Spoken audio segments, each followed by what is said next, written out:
अस्सलाम वालेकुम, सुबह खैर and very good morning to everyone. उम्मीद है नाज़रीन आप सब खैरियत से हैं, ठीक ठाक हैं। आज के शो में आप हिस्सा ले सकते हैं कॉल करके।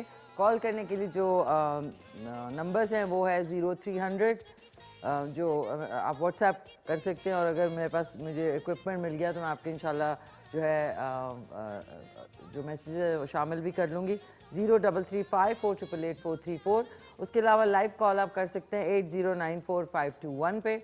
और आज का सवाल आपको बता दूं कि दुनिया में सबसे ज़्यादा महंगी तरीन ज़मीन किस मुल्क में है।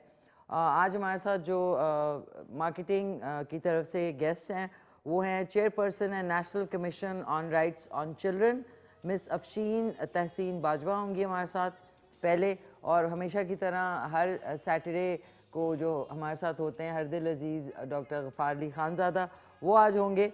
और आज मलिका तरन्नुम नूरजहान की जो खूबसूरत एक गज़ल है मुझसे पहली सी मोहब्बत मेरे महबूब न मांग, वो आपके लिए सैटरडे की ट्रीट होगी।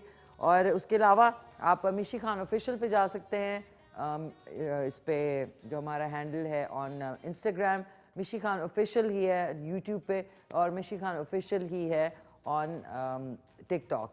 उसके अलावा स्नैपचैट अगर आपने चेक करना है, एवरीडे स्टोरी जो होती है दैट्स खान मिशी 77।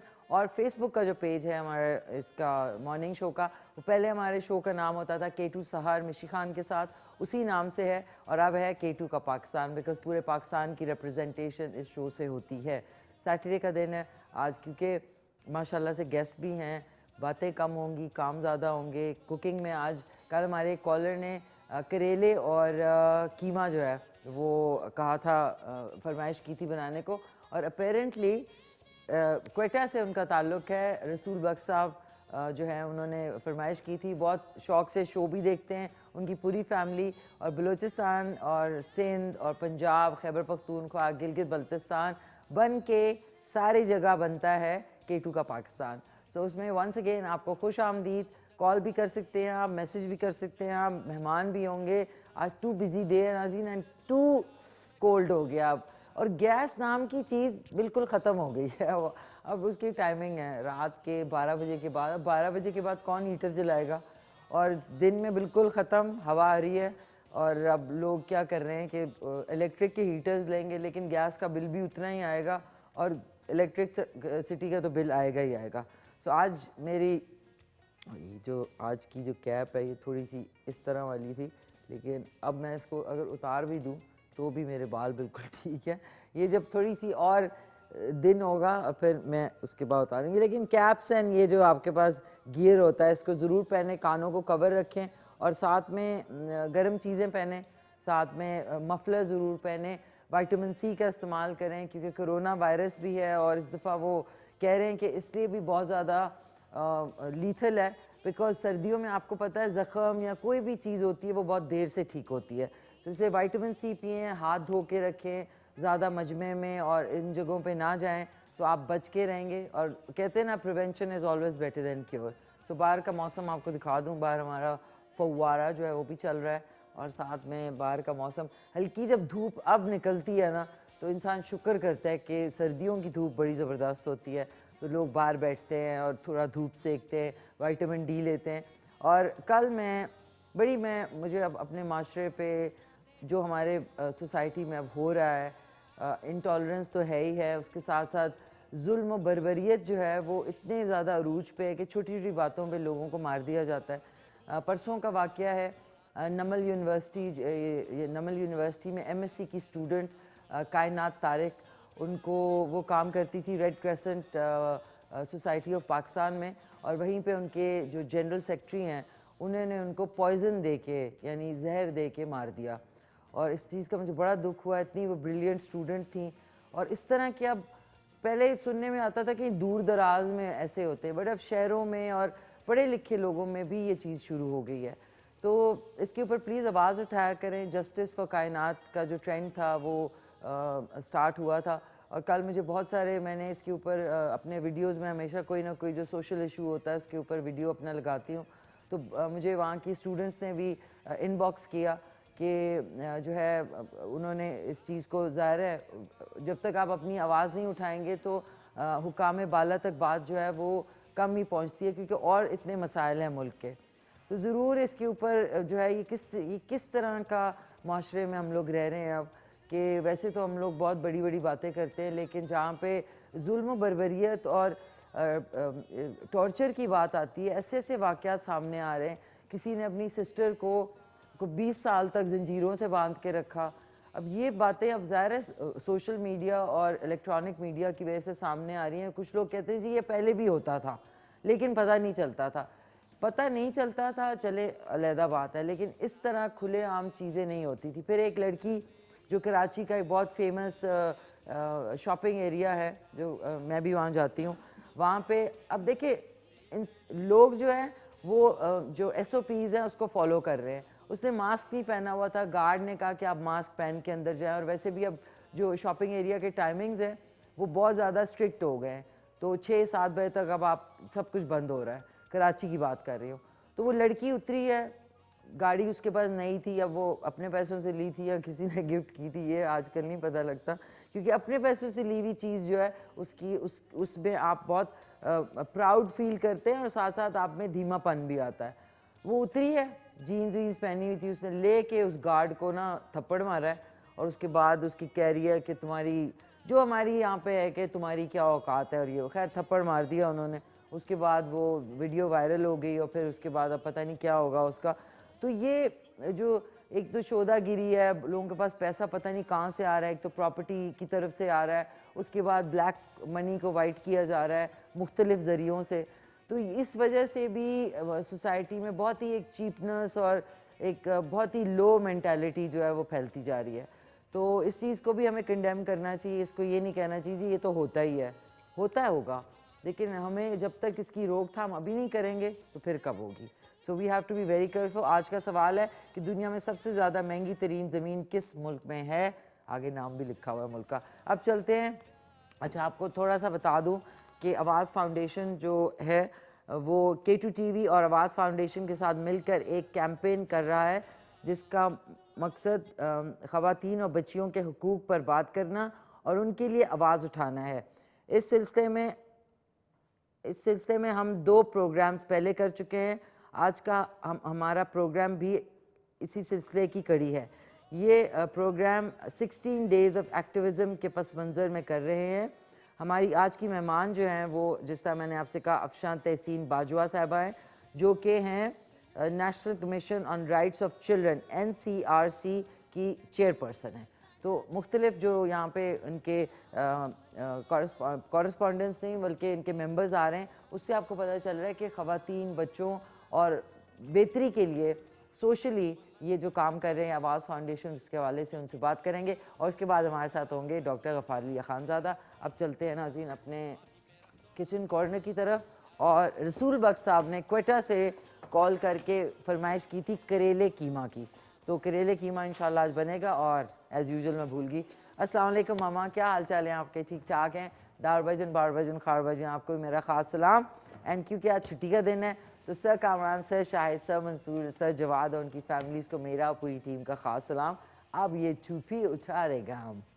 और नाज़रीन आज मैंने कोई hair piece, nothing, simple as plain Jane, simple as plain Jane, क्योंकि ज़रूरी नहीं है कि हर वक्त आपने जो है ना एक्सटेंशंस और वो लगानी है। समटाइम्स आप ऊपर से सर्दी इतनी है नाज़रीन, और एक बूंद जो है गैस की नहीं आ रही, उसका मुझे अलहदा दुख है, लेकिन अगर बिल आया ना तो मैंने ना फिर बताना है उनको। अच्छा हाँ, कल की मैंने आपको कुछ बुरी बातें बताई, अच्छी बातें भी बता दूँ। जल्दी से हैंड वॉश कर लें, और जब आप लादर बना रहे हो यानी झाग बना रहे हो तो उससे नलका बंद कर दें, क्योंकि फिर पानी भी वेस्ट होगा। ये अब आपने बना लिया और अपने नहीं अपनी कुकिंग के लिए धो लिया हाथ। कल जो है 2 बर्थडेज थी। एक तो मेरी बड़ी प्यारी दोस्त है, मेरी नेबर हैं रुशदा, उनके बेटे की बर्थडे थी अब्दुल्ला की, उसको जल्दी से विश कर देती हूँ क्योंकि उन्होंने कहा था हमारा प्रोग्राम रेगुलरली देखते हैं।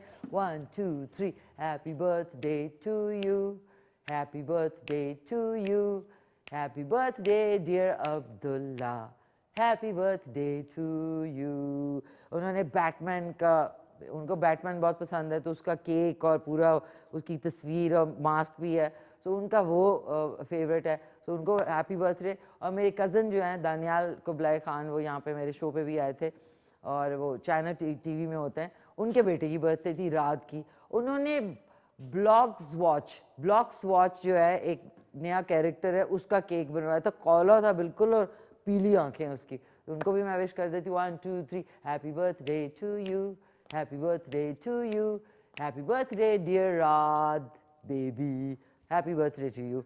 तो कल नाज़रीन 2 बर्थडेज। और हाँ, कल जो एक जंपिंग कासल था ना, उसके ऊपर बच्चे तो कर ही रहे थे, मैंने सबको औरों को लगाया, मैंने क्या बचपन में हमने किया होगा, पता नहीं कब किया था, चलो दोबारा से करते हैं। हम सारे बारी बारी जा रहे हैं और फिर बच्चे साइड पे और हम सारे बड़े उस कासल के अंदर घुसे हुए थे, बहुत ही मज़ा आया, इट वॉज इंजॉयबल। अब आ जाते हैं कीमा करेले रसूल बख्श साहब, और आप कॉल करें और आज के सवाल का जवाब भी दें कॉल करके। करेले रसूल बख्श साहब कोयटा, रसूल बख्श साहब BAKSH क्वेटा। और ये बहुत ही इजी बनते हैं, अगर चिकन का कीमा है तो और ज़्यादा इजी बनेंगे, आप लोग की मर्ज़ी है, आप बीफ का कीमा या मटन का कीमा इस्तेमाल कर सकते हैं। मैं आपको बता दूं इसमें आधा किलो के बराबर चिकन कीमा है, ये देख लें। इसमें जाएगी 1 टीस्पून ये हल्दी पाउडर, हस्बे ज़ायका नमक, 1 टीस्पून इसमें जाएगा कुटी हुई लाल मिर्च, 1/4 टीस्पून इसमें गरम मसाला डालेंगे, 1 टीस्पून लाल मिर्च पाउडर और 1-2 टीस्पून इसमें लहसुन अदरक का पेस्ट और 1.5 अदद प्याज जाएगा, क्योंकि इसमें ये करेले कम है, ये आधा किलो ही करेले हैं, इनको आपने इस तरह क्यूब, अभी मैं कटिंग करूँगी तो आपको मालूम हो जाएगा। और इसमें धनिया पाउडर इधर नहीं है, धनिया पाउडर हम डालेंगे इसमें 1 से 1.5 टीस्पून धनिया पाउडर डलेगा। और इसमें आपने हरी मिर्चें, हरा धनिया डालेंगे। अगर आप चाहें तो इसमें 2 टेबलस्पून दही के ऐड कर दें, उससे इसमें बहुत मज़ा आएगा, लेकिन क्योंकि हमारे पास इसका टमाटर हैं तो मैं 1 अदद इसमें टमाटर भी शामिल कर लूँगी, तो इससे और ज़्यादा मज़ा आ जाएगा। कॉल करें, एक हमारे साथ कॉलर है, उनसे बात कर लेते हैं। हेलो, अस्सलाम वालेकुम। अस्सलाम वालेकुम। वालेकुम, कैसे हैं आप, कौन बात कर रहे हैं? अरशद बात कर रहा हूँ मरी से। अरशद फ्रॉम मरी। जी अरशद, कैसे हैं आप, खैरियत से हैं? अल्लाह का शुक्र, ठीक ठाक। आप कैसी हैं? फाइन, बिल्कुल खैरियत से, आप सुनाइए। अल्लाह का शुक्र, ठीक ठाक। क्या कहना चाहेंगे अरशद? यही कहना चाहूँगा कि प्रोग्राम माशाल्लाह से आपको बहुत अच्छा जा रहा है और हम सारे घर में रेगुलर देखते हैं आपका प्रोग्राम। थैंक यू, बहुत शुक्रिया आपका। तो ये बताइए कि कोई डिश ट्राई की घर वालों ने? डिश तकरीबन आप जो बनाती है सारी ट्राई करते हैं घर वाले। थैंक यू यार, थैंक यू। आज के करेले कीमा भी ज़रूर ट्राई करना आप। इंशाल्लाह ज़रूर ट्राई करेंगे। तो ये मुझे बताएं कि आज के सवाल का जवाब, कि दुनिया का महंगा तरीन, सॉरी एक सेकेंड, दुनिया का महंगा तरीन ज़मीन किस मुल्क में है? दुनिया की महंगी तरीन ज़मीन किस मुल्क में है?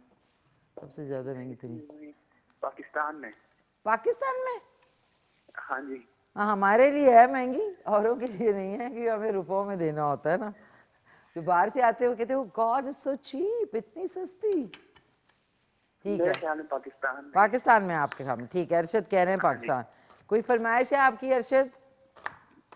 फरमाइश पर जो भी आप बनाती हैं बस अच्छा ही बनाती हैं, बस हम ट्राई करते रहते हैं, आप डिशेज बनाती रहें, हम ट्राई करते रहेंगे। ठीक है इंशाल्लाह। ठीक है, आपका बहुत शुक्रिया, थैंक यू। मरी से कॉल कर रहे थे अरशद। और नाज़रीन, जल्दी से मैंने उनसे बात करते में ही ये प्याज की कटिंग्स हो रही है, ये आप देख लें। ये आज नाज़रीन इतनी ठंड थी कि दांत बजने वाली ठंड है सुबह के टाइम, और अब धूप भी जो है ना वो आराम से निकल रही है, वरना तो निकल जाती है, लेकिन हाँ 12 o'clock तक 11:30 तक और ज़्यादा सही निकल आएगी। मैंने इसमें पैन रख दिया और इसमें अब मैंने 1 से 1.5 कप के बराबर हमने ऑयल डालना है। ऑयल जगह पे रख दें तो बहुत बेहतरीन हो जाएगा। ये देख लें, ये आधा कप के बराबर हमने इसमें ऑयल डाल दिया, और इसी में अब मैं ठंडे ऑयल में ही प्याज शामिल कर रही हूँ। डजेंट मैटर, ज़रूरी नहीं होता कि कड़कड़ाता हुआ तेल हो, इसके अंदर भी बिल्कुल आपको दिखा देती हूँ कि फिर आपका किचन नहीं ख़राब होता और आपका जो कुकिंग रेंज है वो ख़राब नहीं होता। हेलो, अस्सलाम वालेकुम। वालेकुम सलाम, मैं शनाज गुल अजरिया से बोल रही हूँ। कौन बात कर रही है? सॉरी, शनाज गुल। शनाज गुल फ्रॉम हवेलियाँ। जी शनाज गुल, क्या हाल है आपके? ठीक हैं आप? वो मैं ठीक हूँ, आप ठीक है? जी शुक्र अल्हम्दुलिल्लाह, सब ठीक ठाक है, खैरियत। अच्छा, मैंने आपके सवाल का जवाब देना है। जी जी दें सवाल का जवाब। हाँ, तो महंगी तरीन जमीन मेरे ख्याल में इंग्लैंड में है। इंग्लैंड में सबसे ज़्यादा महंगी ज़मीन है। हाँ, अच्छा। लगभग उसका शहर जो है। ठीक है, इंग्लैंड में आपके अंदाजे में सबसे ज़्यादा महंगी ज़मीन है। ठीक है। हाँ। अच्छा शहनाज, आज की जो डिश है कीमा करेले, रसूल बख्श साहब ने क्वेटा से फरमाइश की थी, तो ज़रूर खाना आप बनाना। हाँ नहीं, हम बनाते हैं ये पहली कड़ी कीमा करेले। अच्छा, और कल की कड़ी भी ट्राई करना जो कल बनाई थी। हाँ नहीं, जरूर करेंगे। आपका तरफ थोड़ा डिफरेंट होता है ना मसाले, तो जरूर करेंगे। सारी डिशें हम देखते हैं आपकी बनाई। अच्छा थैंक यू। बनाते भी हैं। हवेलिया में कैसा मौसम है? हाय हाय चली गई, बहुत ही प्यारी सी शनाज गुल फ्रॉम हवेलिया। नाज़रीन, हवेलिया से इकबाल खान स्वाति साहब भी कॉल करते हैं, ये भी मुझे याद है। ऐसी बात नहीं है, मैं याद रखती हूँ चीज़ें। अच्छा, ये मैं इनसे बात करते हुए मैंने ये जो धनिया है ये इसमें काट दिया। इसको हमेशा आप पहले उसमें पानी में ज़रूर भिगोया करें, ताकि जो एक्स्ट्रा मिट्टी है, और क्योंकि मेरी टीम जो है जिनमें जो हमारे ये वाली चीज़ करते हैं, तो मुझे होता है कि मैं अपने हाथ से ज़रा खुद साफ़ करके धो के रखना अलहदा बात है। जब आप डिश के ऊपर ये देखें, अब सारी मिट्टी नीचे चली जाएगी, जो भी एक्स्ट्रा चीज़ है, और इसके अंदर आपने लेके डायरेक्टली आपने अपने उसमें डाल देना है जब आप सर्व करेंगे। अब हरी मिर्चें भी मैंने इसमें डाल दी हैं। गोल टमाटर हम इसलिए काटते हैं कि गोल टमाटर से गलती चीज़ बहुत जल्दी मतलब गल जाते हैं, और मोटे मोटे वो पीसेस नहीं आपके मुंह में आते। इससे इसकी ग्रेवी जो है वो बहुत अच्छी। एक टमाटर मैंने काट के रख लिया। अब हमने क्या करना है, ये देखें, प्याज और लहसुन अदरक इस तरह का ज़बरदस्त सा आपने ठंडे में भी डाला, उसके बाद ये ऐसा हो जाएगा। सिर्फ आपने लिड लगा के रखनी है। एक और कॉलर है, उनसे बात कर लेते हैं। और मैं जो मसाले हैं वो मैं कीमे में डाल रही हूँ, ताकि थोड़ी देर कीमे में रहेगा मसाला तो और ज़्यादा मज़े का हो जाएगा। 1 टीस्पून मैं इसमें डाल रही हूँ हल्दी पाउडर कीमे में ही। 1 टीस्पून ही इसमें लाल मिर्च पाउडर, चुटकी बराबर इसमें गरम मसाला, 1 टीस्पून ही इसमें जाएगा ये कुटी हुई लाल मिर्च, और हस्बे जायका नमक जो कि 1 से 1.25 टीस्पून है इसमें डाल दिया। और थोड़ा सा मैंने ये जो करेले साफ़ किए हैं इसके ऊपर भी हमने थोड़ा सा इस तरीके से स्प्रिंकल कर दिया। आपने कीमे को अच्छी तरह मिक्स कर लिया, और इसमें धनिया पाउडर अब मैं डाल रही हूँ 2 टीस्पून, क्योंकि कीमे में बहुत मज़े का लगता है धनिया। ओके, ये हमने सूखा धनिया ये मैंने डाला है इसमें। ये अच्छी तरह मिक्स किया आपने। मिक्स करके आपने 5 से 10 मिनट जब तक वो प्याज होता है माफ़ कीजिएगा, आपने इसमें रख लिया। ये टमाटर मैंने इधर प्लेट में रख लिए हैं। और अब हम क्या करेंगे, जल्दी से जो करेले हैं वो आपकी मर्ज़ी है, बहुत पतले काटना चाहें, ये देखें बहुत एक सेकेंड बहुत पतले काटना चाहें तो आप पतले काट सकते हैं। मैं ज़रा अपना ये बोर्ड जो है कटिंग बोर्ड को साफ़ कर लें। ये कॉल है हमारे साथ। हेलो, अस्सलाम वालेकुम। अस्सलाम वालेकुम जी। वालेकुम अस्सलाम। बाकी क्या हाल है? मैं ठीक ठाक। आप कौन बोल रही हैं? अनुषा हिंगोरजा से। अनुषा फ्रॉम हिंगोरजा। अच्छा, कैसी हैं आप? ठीक है। ये नाम जगह का जी, जगह कौन सी है आपकी अनुषा? जी, जगह कौन सी है? हाँ हाँ बाजी, मैं आपके सवाल का जवाब देना चाहूंगी। जॉब करना चाहेंगी शो में? क्या जॉब करेंगी? जवाब देना चाहूंगी। सिंगापुर।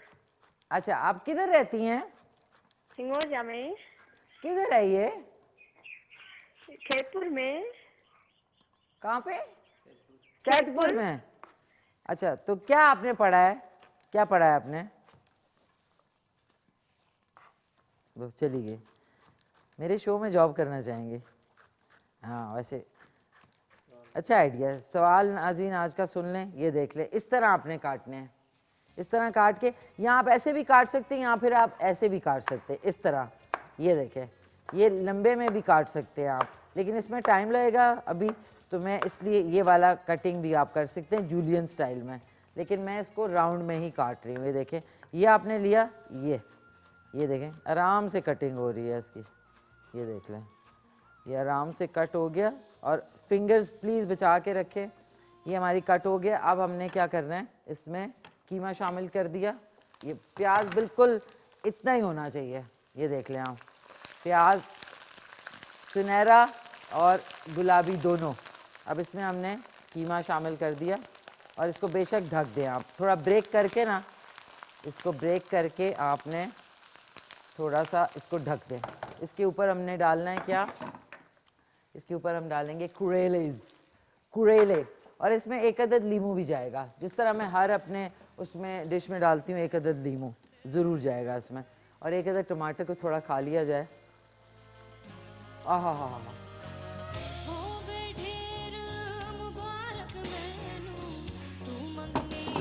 ओके नाज़रीन, ऑलमोस्ट हो गई है। इसको आपने कवर कर दें। जल्दी का काम शैतान का काम, लेकिन इस वक्त मैं शैतान की फूफी लगी हुई हूँ, इतनी जल्दी मैं कर रही हूँ। ये देख लें, आह आह आह आह, ये देख लें, ये कट हो गया, ये ऑलमोस्ट सारे कट हो गए हैं। बात करते करते मैं ये नहीं कि आप काम नहीं कर सकते। एक हमारे साथ कॉलर है। हेलो, अस्सलाम वालेकुम। अस्सलाम वालेकुम। जी जी वालेकुम सलाम, कौन बोल रही हैं? जी मैं कौसर बात कर रही हूँ खैबानी सर सैयद से। खैबानी, अच्छा कौसर, कैसी हैं कौसर, आप खैरियत से हैं? अल्लाह का शुक्र, ठीक ठाक। जी कौसर, क्या कहना आपका चाहेंगी? प्रोग्राम बहुत अच्छा जा रहा है। शुक्रिया, बहुत बहुत thank you, thanks a lot. और हम आपको उस वक्त से देख रहे हैं जब से ड्रामों में आप आ रही हैं। अच्छा, थैंक यू जी, बहुत शुक्रिया आपका। सो अभी कोई आपने डिश ट्राई की कौसर? जी मैं हाउस वाइफ हूँ अच्छा, और वैसे काम कुकिंग के से रिलेटेड कर रही हूँ। जी जी, और ये है कि आपके तरकीबें देखते हैं। जो सवाल का जवाब था आपका वो मैं देना चाहूंगी। जी जी बताएं। जी वो है जापान। जापान है, सबसे ज़्यादा महंगी तरीन ज़मीन वहाँ पे मिलती है। जी जी ठीक है, ठीक है, बिल्कुल आपका सवाल का जवाब नोट कर लिया। और आज के करेले कीमा ज़रूर ट्राई कीजिएगा। Thank you so much Kausar. थोड़ा सा वेट कर लिया करें, अल्लाह हाफिज़ भी कहने का टाइम अगर दे दें तो बहुत मेहरबानी हो जाएगी। अच्छा जी, ये देख लेना जी, इसको आपने थोड़ा थोड़ा ब्रेक कर लिया। ब्रेक करने के बाद आपने अब ये देखिए, क्योंकि चिकन का कीमा है तो इसलिए ये थोड़ा सा बहुत जल्दी बनता है। ये आपने इसके अंदर, अब हमने क्या करना है, इसको क्योंकि पकना भी है करेलों के साथ, तो बाकी जो इसकी कुकिंग है वो करेलों के साथ हो जाएगी। आपने लेके बिस्मिल्लाह रहमान रहीम ये करेले डाल दिए, ठीक है, इसको आपने थोड़ा सा फैला दिया। उसके बाद आपने हरी मिर्चें और हरा धनिया जो हमने भिगो के रखा था वो थोड़ा सा ऊपर डाला, और आपने ये टमाटर लेके ये हमने सॉन्ग दिखाना है अभी कि सीधा ब्रेक पे जाना है? ओके, और एक अदद इसमें लीमू शामिल किया और उसका छिलका भी साथ ही डाल दिया।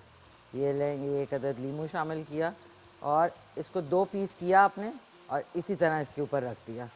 हल्की आंच करें, बिल्कुल हल्की। अब ये स्टीम में बाकी चीज़ें बनेंगी, इसको हमने उतारना है, स्टीम इसकी वो करनी है, लेकिन इसमें 10 से 15 मिनट लगेंगे। बाकी आपने साथ साथ क्लीन भी कर दें। और अब जो है एक ब्रेक का टाइम भी आ रहा है, तो ब्रेक पे चलते हैं। और उधर से जब वापस आएंगे तो हमारे साथ होंगी आवाज़ फाउंडेशन की जो मेंबर हैं वो होंगी, जो कि बच्चों के ऊपर बहुत ज़बरदस्त काम हो रहे हैं। और अब K2 TV के साथ मिल के आवाज़ फाउंडेशन जो है ये पूरी कैंपेन चलाएगा। तो लेते हैं क्विक सा ब्रेक। ब्रेक के बाद हमारे साथ होंगी miss Afshan Tahseen Bajwa, chairperson national commission on the rights of children.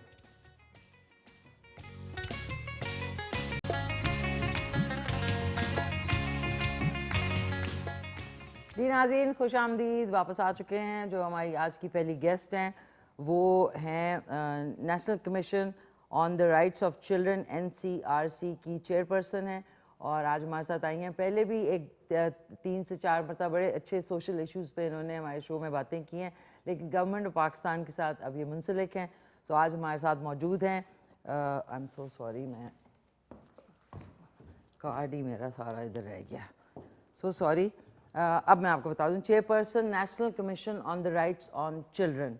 So आज हमारे साथ मौजूद हैं, बहुत प्यारी हमेशा से लगती हैं और उनका हेयर स्टाइल मैं हमेशा से एडमायर करती हूँ।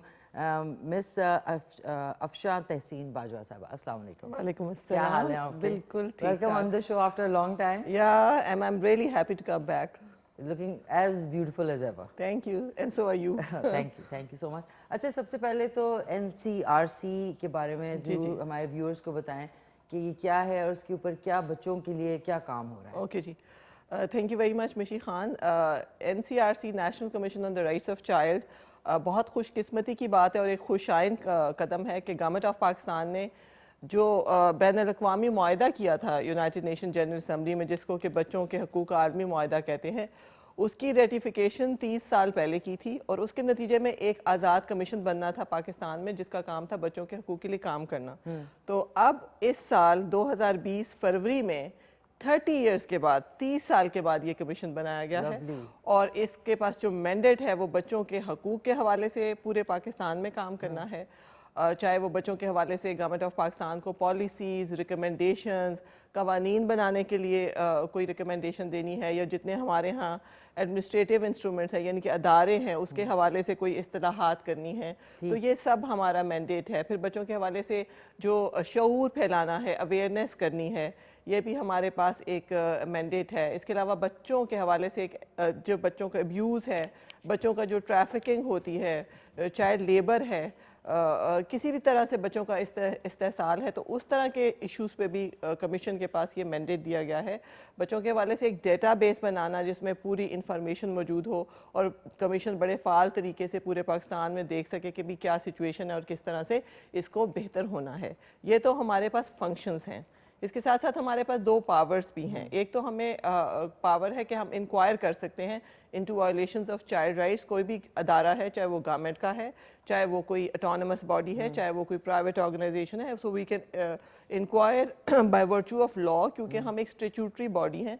एक मॉनिटरिंग एंड ओवरसाइट हमारा किरदार है। और सेकेंड, हमारे पास जो पावर दी गई है गवर्नमेंट ऑफ पाकिस्तान ने, हम समन कर सकते हैं। So we can call upon any organization or maybe individual in case of violation of child rights. Okay, ज़बरदस्त। और नाज़रीन, ये चीज़ें क्योंकि आप बच्चों की आप देख रहे हैं जो वाक़यात पेश आ रहे होते हैं, तो उसी के हवाले से मैं पूछूंगी कि कोई बच्चों के अवेयरनेस कैंपेन है ऐसी जिसमें बच्चे अपने आप को किस तरीके से महफूज रखें, जो आजकल वाक़यात आप देख रहे हैं जो चाइल्ड मोलेस्टेशन के और उसके बाद उनके रेप और मर्डर के हो रहे हैं, उसकी एक अवेयरनेस कैंपेन के वो किस तरीके से अपने आप को महफूज रखें।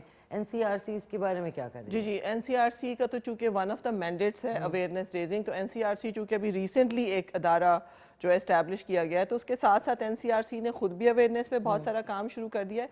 लेकिन हमारा ज़्यादा काम जो है वो ये है कि अदारे जिनका काम ये सर्विस देना है उनको रिकमेंड करना। तो इस सिलसिले में हम खुद भी अवेयरनेस कर रहे हैं, बाकी अदारे भी जो हमारे यहाँ सिविल सोसाइटी, हमारी जो रेलेवेंट मिनिस्ट्रीज़ हैं, ह्यूमन राइट्स के अदर डिपार्टमेंट्स, वो तमाम काम कर रहे हैं। बल्कि इसके साथ साथ अभी हमने एक पैमरा के साथ हमने बाकायदा मीटिंग की है और उनके साथ मिलके भी हम आगे अवेयरनेस रेजिंग पे काम कर रहे हैं। और पैमरा को हमने ये रिकमेंड किया है कि जितने भी आपके मुख्तलिफ TV शोज़ हैं उनको थोड़ा सा चाइल्ड फ्रेंडली, चाइल्ड फोकस, बच्चों के इश्यूज़ को उसके अंदर ज़रा आप ये आगे फर्दर इस पे जोर दें कि ये किस तरह से इस पे जो है मज़ीद काम किया जाए। और रिसेंटली बल्कि हमारी जो इनिशियल मीटिंग हुई उसके बाद भी अभी एक नया हमने आगे काम शुरू किया कि हम किस तरह से मिल के बैठें और जो PTA है, पाकिस्तान टेलीकम्युनिकेशन अथॉरिटी, फिर हमारी मिनिस्ट्री ऑफ ह्यूमन राइट्स, फिर ये कमीशन किस तरह से पैमरा के सपोर्ट के साथ पाकिस्तान में बच्चों की अवेयरनेस के लिए ज़्यादा से ज़्यादा जो है वो इस्तिलाहात और प्रमोट कर सके बच्चों के हवाले से इतलात। अच्छा, इसका कोई स्पेशल नंबर है जो हमारे व्यूअर्स को पता चले कि कोई ऐसे वाक़यात हो रहे हों तो वो किसी नंबर पे कॉल करके बताएं कि भाई यहाँ पे ये हो रहा है तो आप आके चेक करें? जी, कमीशन का तो नंबर नहीं है क्योंकि कमीशन खुद एक मॉनिटरिंग एंड रेगुलेटरी बॉडी है। हमारी जो हेल्पलाइन जी बिल्कुल, लेकिन हमारी जो मिनिस्ट्री ऑफ ह्यूमन राइट्स है उनके पास 1099 उनके पास नंबर है। नाज़रीन लिख लें 1099, इसके ऊपर आप कोई भी इस तरह का वाक़या जो है वो रिपोर्ट कर सकते हैं 1099। अच्छा, दूसरी बात ये कि आवाज़ फाउंडेशन की स्टडी के मुताबिक 58% का कहना है कि कोविड यानी कोरोना वायरस के दौरान जो बच्चों और औरतों के ऊपर तशद्दुद के वाक़यात हैं वो बहुत बढ़ गए। तो इसके बारे में जी, ये बिल्कुल जी, इस तरह की वेरियस स्टडीज़ आई हैं और अगर आप थोड़ा सा गूगल करें तो पाकिस्तान के अंदर भी बहुत सारे जो UN के अदारे हैं, इंटरनेशनल अदारे हैं, सिविल सोसाइटी है, गवर्नमेंट है, बहुत सारी इस तरह की स्टडीज़ जो हैं वो लॉन्च की गई हैं जिसके अंदर ये खुल के ये बात सामने आई है कि कोविड का जो इम्पैक्ट है बच्चों के ऊपर इन terms of violence and abuse उसमें बढ़ गई है शरह। उसके बहुत सारी वजूहात हैं। एक तो ये थे कि बच्चे कन्फाइन हो गए घरों तक, फिर वालदैन का जो इकोनॉमिकली जो वालदैन के ऊपर प्रेशर पड़ा, तो जाहिर सी बात है इंसान बड़ा सारा प्रेशर छोटों पे एग्जर्ट करता है, सही। तो वो एक बच्चों पे भी एक प्रेशर आया। फिर एक डिस्कनेक्ट हुआ बच्चों का, सोशल डिस्कनेक्ट, अपने दोस्तों से हुआ, अपने स्कूल से हुआ, सोसाइटी से डिस्कनेक्ट हुआ। तो बच्चों का इस तमाम कोविड में ये जो मेंटल हेल्थ है और अब्यूज़ है, डेफिनेटली जो हमने भी मुख्तलिफ रिसर्च रिपोर्ट्स पढ़ी हैं उसके हवाले से बड़ा है। बल्कि मैं एक रेडियो पाकिस्तान पे मैंने कुछ आज से अरसा पहले वो एक लाइव हम रेडियो प्रोग्राम कर रहे थे, impact of covid on children. उसमें जो लाइव जो लोगों के क्वेश्चंस आ रहे थे तो उसमें लोगों ने बताया कि बहुत सारों की जो इंटर फैमिली रिलेशनशिप्स हैं वो भी डिस्टर्ब हुए, कुछ की मंगनियां भी इवन टूट गई। और ये डेफिनेटली बच्चों पे इस तरह का बहुत इम्पैक्ट आया। खासकर हमारा जो अपना कमीशन है उसमें 2 जो बच्चे हैं वो चाइल्ड मेंबर्स हैं, और ये बड़ी खुशकिस्मती है, फर्स्ट टाइम पाकिस्तान में ये एक इनिशिएटिव लिया गया है। तो उन बच्चों के साथ भी हमने जब एक वेबिनार किया तो उन्होंने अपने इर्द गिर्द अपने जो मोहल्ला है, दोस्त हैं, उनके हवाले से भी उन्होंने ऐसी बहुत सारी बातें शेयर की कि भाई बच्चों के ऊपर इस चीज़ का बड़ा नेगेटिव असर हुआ है और अभी हमें देखना है कि बच्चों को इसमें से किस तरह से बाहर निकालना है और सपोर्ट करना है। डेफिनेटली। अच्छा, टीवी पे भी बहुत सारी कैंपेन्स चली, लेकिन क्या हुकूमत पाकिस्तान ऐसी कोई कैंपेन चलाने आगे जाएगी जिसमें वालिदैन जो हैं वो ये बच्चों को अपने अवेयरनेस बताते हुए, जिस तरह कैंपेन नहीं होती कि किसके पास जाना है, किसको मना करना है, अकेले बाहर नहीं जाना, कोई आपको टच करे या किसी तरह करे तो वो जो है उस फ़ौरन आके बताना है, हमसे हमें कॉन्फिडेंस में लेना है, क्योंकि वालिदैन के लिए भी कैंपेन कोई होनी चाहिए। कि अभी भी मैं देखती हूँ जब मैं मार्केट जाती हूँ बहुत सारे बच्चे अकेले दुकानों पे फिर रहे हैं, कोई चीज़ें लेने आ रहा है, कोई खड़ा हुआ है, बहुत 3-4 दफ़ा बल्कि मैं टोकती भी हूँ कि आप किधर से आए हैं और क्यों अम्मी अब्बू के बगैर आए हैं। तो वालिदैन के लिए भी तो कोई कैंपेन शुरू करनी चाहिए टेलीविजन पे। देखिए अभी 20 नवंबर गुजरा है, जो कि 20 नवंबर बच्चों के हकूक़ का आलमी दिन कहलाता है। उस दिन मैंने 2 प्राइम टीवी चैनल्स पे बैठ के ये बात की कि पाकिस्तान में बदकिस्मती से जो पेरेंटिंग का कॉन्सेप्ट है कि पॉजिटिव पेरेंटिंग और बच्चों की तरबियत में वालिदैन का किरदार, ये इस पर बिल्कुल काम नहीं हुआ। बिल्कुल। आप सबसे पहले तो अपने घर की सतह पे प्रिवेंशन करते हैं ना, पहले तो वालिदैन का काम है कि वो किस तरह से बच्चों को इस चीज़ से बचाएं, उनको तरबियत दें, उनको ऐसी स्किल्स दें, उनको ऐसी महारतें दें, उनके साथ दोस्ती करें, उनके लेवल पे आए, उन पे नजर रखें। बच्चों की अब वालिदैन की जगह मोबाइल ने ले लिया, ममता को मोबाइल ने रिप्लेस कर दिया। तो सबसे जो क्रूशियल जो किरदार है इस वक्त आजकल बड़ा चैलेंजिंग दौर है, जिस तरह हम कहते हैं ना 5th जनरेशन हाइब्रिड वॉरफेयर, फिर गैजेट्स, टेक्नोलॉजी, बच्चों का ज़्यादा अब इस्तेमाल बढ़ गया है डिस्टेंट लर्निंग की वजह से। तो इसमें वालिदैन के लिए बतौर ख़ास पेरेंटिंग जो है ना उसको पूरे मुल्क गिर सतह पे हुकूमत की सरपरस्ती पे अब इस पे काम होना चाहिए। वो हर लिहाज से स्कूलों के पास एक पॉलिसी जानी चाहिए जिसमें स्कूल भी बाकायदा के तौर पे पेरेंट्स के साथ इंगेज हों। वालिदैन के ऊपर मीडिया बहुत ज़्यादा अवेयरनेस कर सकता है, और मेरे ख्याल से इन वालिदैन को थोड़ा सा झंझोड़ने की ज़रूरत है कि वापस आ जाओ। इस वक्त आपका सबसे ज़्यादा जो आपका सरमाया है वो बच्चे हैं, और उनको हम मिस कर रहे हैं। सिर्फ उनको खाना खिलाना या स्कूल पढ़ा देना काफ़ी नहीं है, फरमाइशें पूरी या उनकी हर तरह की जायज़ और नाजायज़ फरमाइशें, ये ऐसे ही हो रहा है आजकल, और पूरी दुनिया में हो रहा है, पाकिस्तान में भी बतौर ख़ास बहुत ज़्यादा हो रहा है। तो उससे हट के आप बच्चों की तरबियत पे फोकस करें ताकि बच्चे आने वाले इस चैलेंजिंग दौर में अपने आप को संभाल सकें और मजबूत कर सकें, और हर तरह की एक्सप्लॉयटेशन, अब्यूज़, इस्तेसाल, बच्चों को जो हरासमेंट है, और ये हरासमेंट तो फिर आगे चलती रहती है ना, अगर बचपन में ही बच्चे को नहीं सिखाया तो आगे भी चल के वो मुख्तलिफ स्टेजेस पे हरास होगा, अब्यूज़ का शिकार होगा। तो ये हमें वालिदैन को थोड़ा सा इस तरफ लेके आना है कि अभी ज़रा जाग जाएं और अपने बच्चों के लिए ज़रा खुद पहले खड़े हो जाएं। ये तो बहुत आपने अच्छी एक इन्फॉर्मेशन दी, और आई होप जितने लोग देख रहे हैं वो इस चीज़ को सीरियसली लेंगे। जहाँ तक वालिदैन की जिस तरह कैंपेन की बात है, तो हुकूमत पाकिस्तान को ऐसी, जिस तरह हम देखते हैं बहुत सारी अवेयरनेस कैंपेन्स चलती हैं टीवी पर, तो किसके ऊपर काम हो रहा है वालिदैन? देखिए अभी जैसे मैंने रिसेंटली कमीशन को भी एक लेटर आया है, और वो डेफिनेटली डिपार्टमेंट्स गवर्नमेंट के डिपार्टमेंट्स हैं, और उस गवर्नमेंट के डिपार्टमेंट्स में 2-3 हम चूँकि हमारे कमीशन में मिनिस्ट्री ऑफ फॉरेन अफेयर्स हमारा हिस्सा है, मिनिस्ट्री ऑफ इंटीरियर हमारे कमीशन का हिस्सा है, मिनिस्ट्री ऑफ ह्यूमन राइट्स हमारे कमीशन का हिस्सा है। इसके अलावा जो प्रोविंशियल आपके बच्चों के जो फोकस अदारे हैं, जैसे चाइल्ड प्रोटेक्शन ब्यूरो है लाहौर में, केपी में चाइल्ड प्रोटेक्शन कमीशन है, सिंध में चाइल्ड प्रोटेक्शन अथॉरिटी है, बलूचिस्तान में चाइल्ड प्रोटेक्शन कमीशन, ये हमारे कमीशन का हिस्सा है। तो इन तमाम अदारों का भी फोकस इसी पे है। और अभी रिसेंटली जो इस्लामाबाद फेडरल लेवल पे जो मुख्तलिफ अदारों में गवर्नमेंट ऑफ पाकिस्तान जोर दे रही है वो यही कि तमाम जो रेलिवेंट अदारे हैं वो बच्चों की जो तहफ़्फ़ुज़ है उसके हवाले से बहुत ज़्यादा खासकर अवेयरनेस रेजिंग पे बहुत काम करें जी। ओके, ज़बरदस्त। नाज़रीन, ऑन दिस नोट मेरे साथ जो मेरी आज की प्यारी मेहमान है मिस अफशान तहसीन बाजवा, वो मौजूद हैं, लेकिन एक क्विक सा कमर्शियल ब्रेक है। आपकी इजाज़त से चलते हैं कमर्शियल ब्रेक पे, उसके बाद वापस आते हैं। जी नाज़रीन, वेलकम बैक, वापस आ चुके हैं। आज हमारी जो मेहमान हैं वो है मिस अफशान तहसीन बाजवा, जो कि चेयरपर्सन है national commission on the rights of children NCRC, और उसके हवाले से हम बात भी कर रहे थे। और एक खुश आइन बात जो इसके बारे में ये ज़रूर बताएंगी, मैं आपको बता दूं कि K2 TV आवाज़ फाउंडेशन के साथ मिलकर एक कैंपेन कर रहा है जिसका मकसद ख़वातीन और बच्चों के हकूक़ पर बात करना और उनके लिए आवाज़ उठाना है। That's amazing. इस सिलसिले में हम 2 प्रोग्राम्स पहले अभी कर चुके हैं और इस सिलसिले की कड़ी आज का प्रोग्राम इसी सिलसिले की कड़ी है। और ये प्रोग्राम 16 डेज़ ऑफ एक्टिविज़म के पस मंज़र में कर रहे हैं, जो कि पूरी दुनिया में मनाया जा रहा है, स्पेशली पाकिस्तान में अब ज़्यादा, क्योंकि यहाँ के केसेस बहुत बढ़ते जा रहे हैं।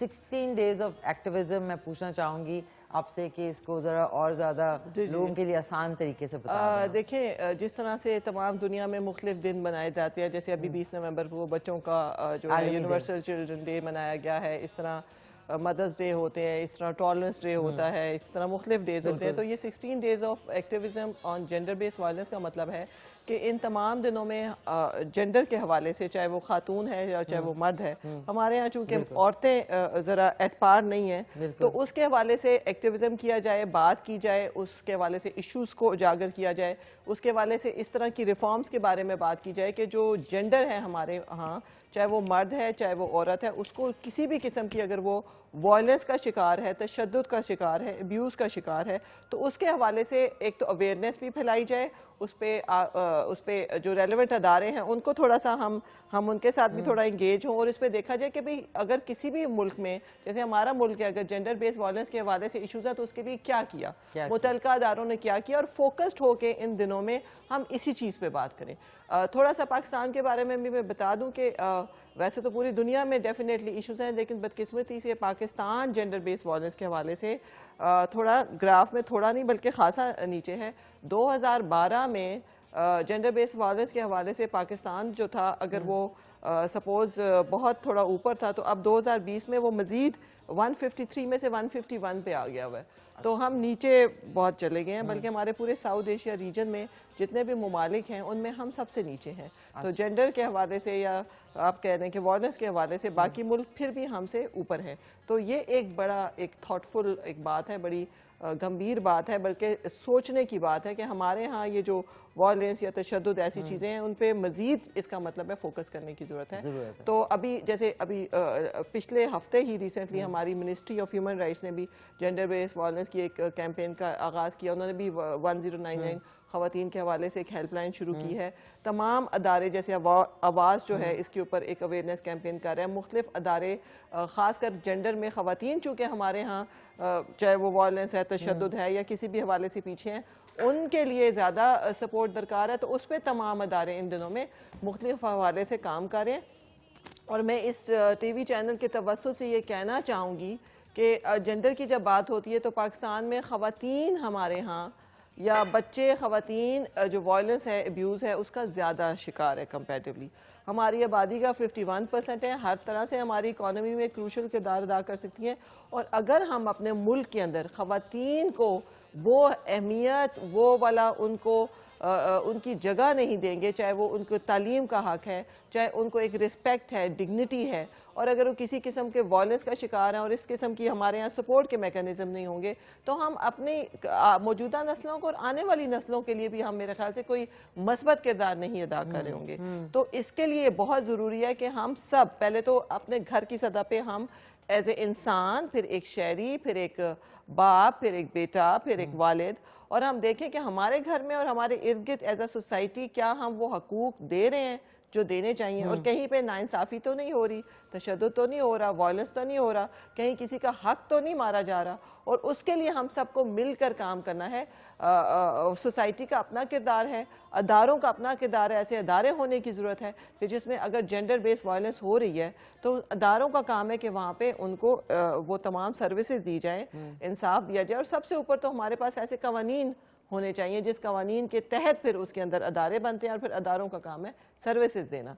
तो ये एक ऐसी चीज़ है जिसमें हम समझते हैं कि पाकिस्तान में हमारा एक ख्वाब है, हमारे प्राइम मिनिस्टर का भी ख्वाब है, हम तब सब, अगर मैं अब जब गवर्नमेंट में आई हूँ मैंने देखा तो हमें एक ऐसी सोसाइटी की दाग बेल डालनी है, ऐसे मुआशरे की जहाँ पे लोग बहुत सुकून के साथ, डिग्निटी से के साथ, रिस्पेक्ट के साथ रह सकें, जहाँ पे औरतों को भी वही हकूक मिले जो हमारे यहाँ मर्दों को हैं, in terms of their respectful living in society, their right to education and their own personal growth and their own personal and professional growth. Absolutely.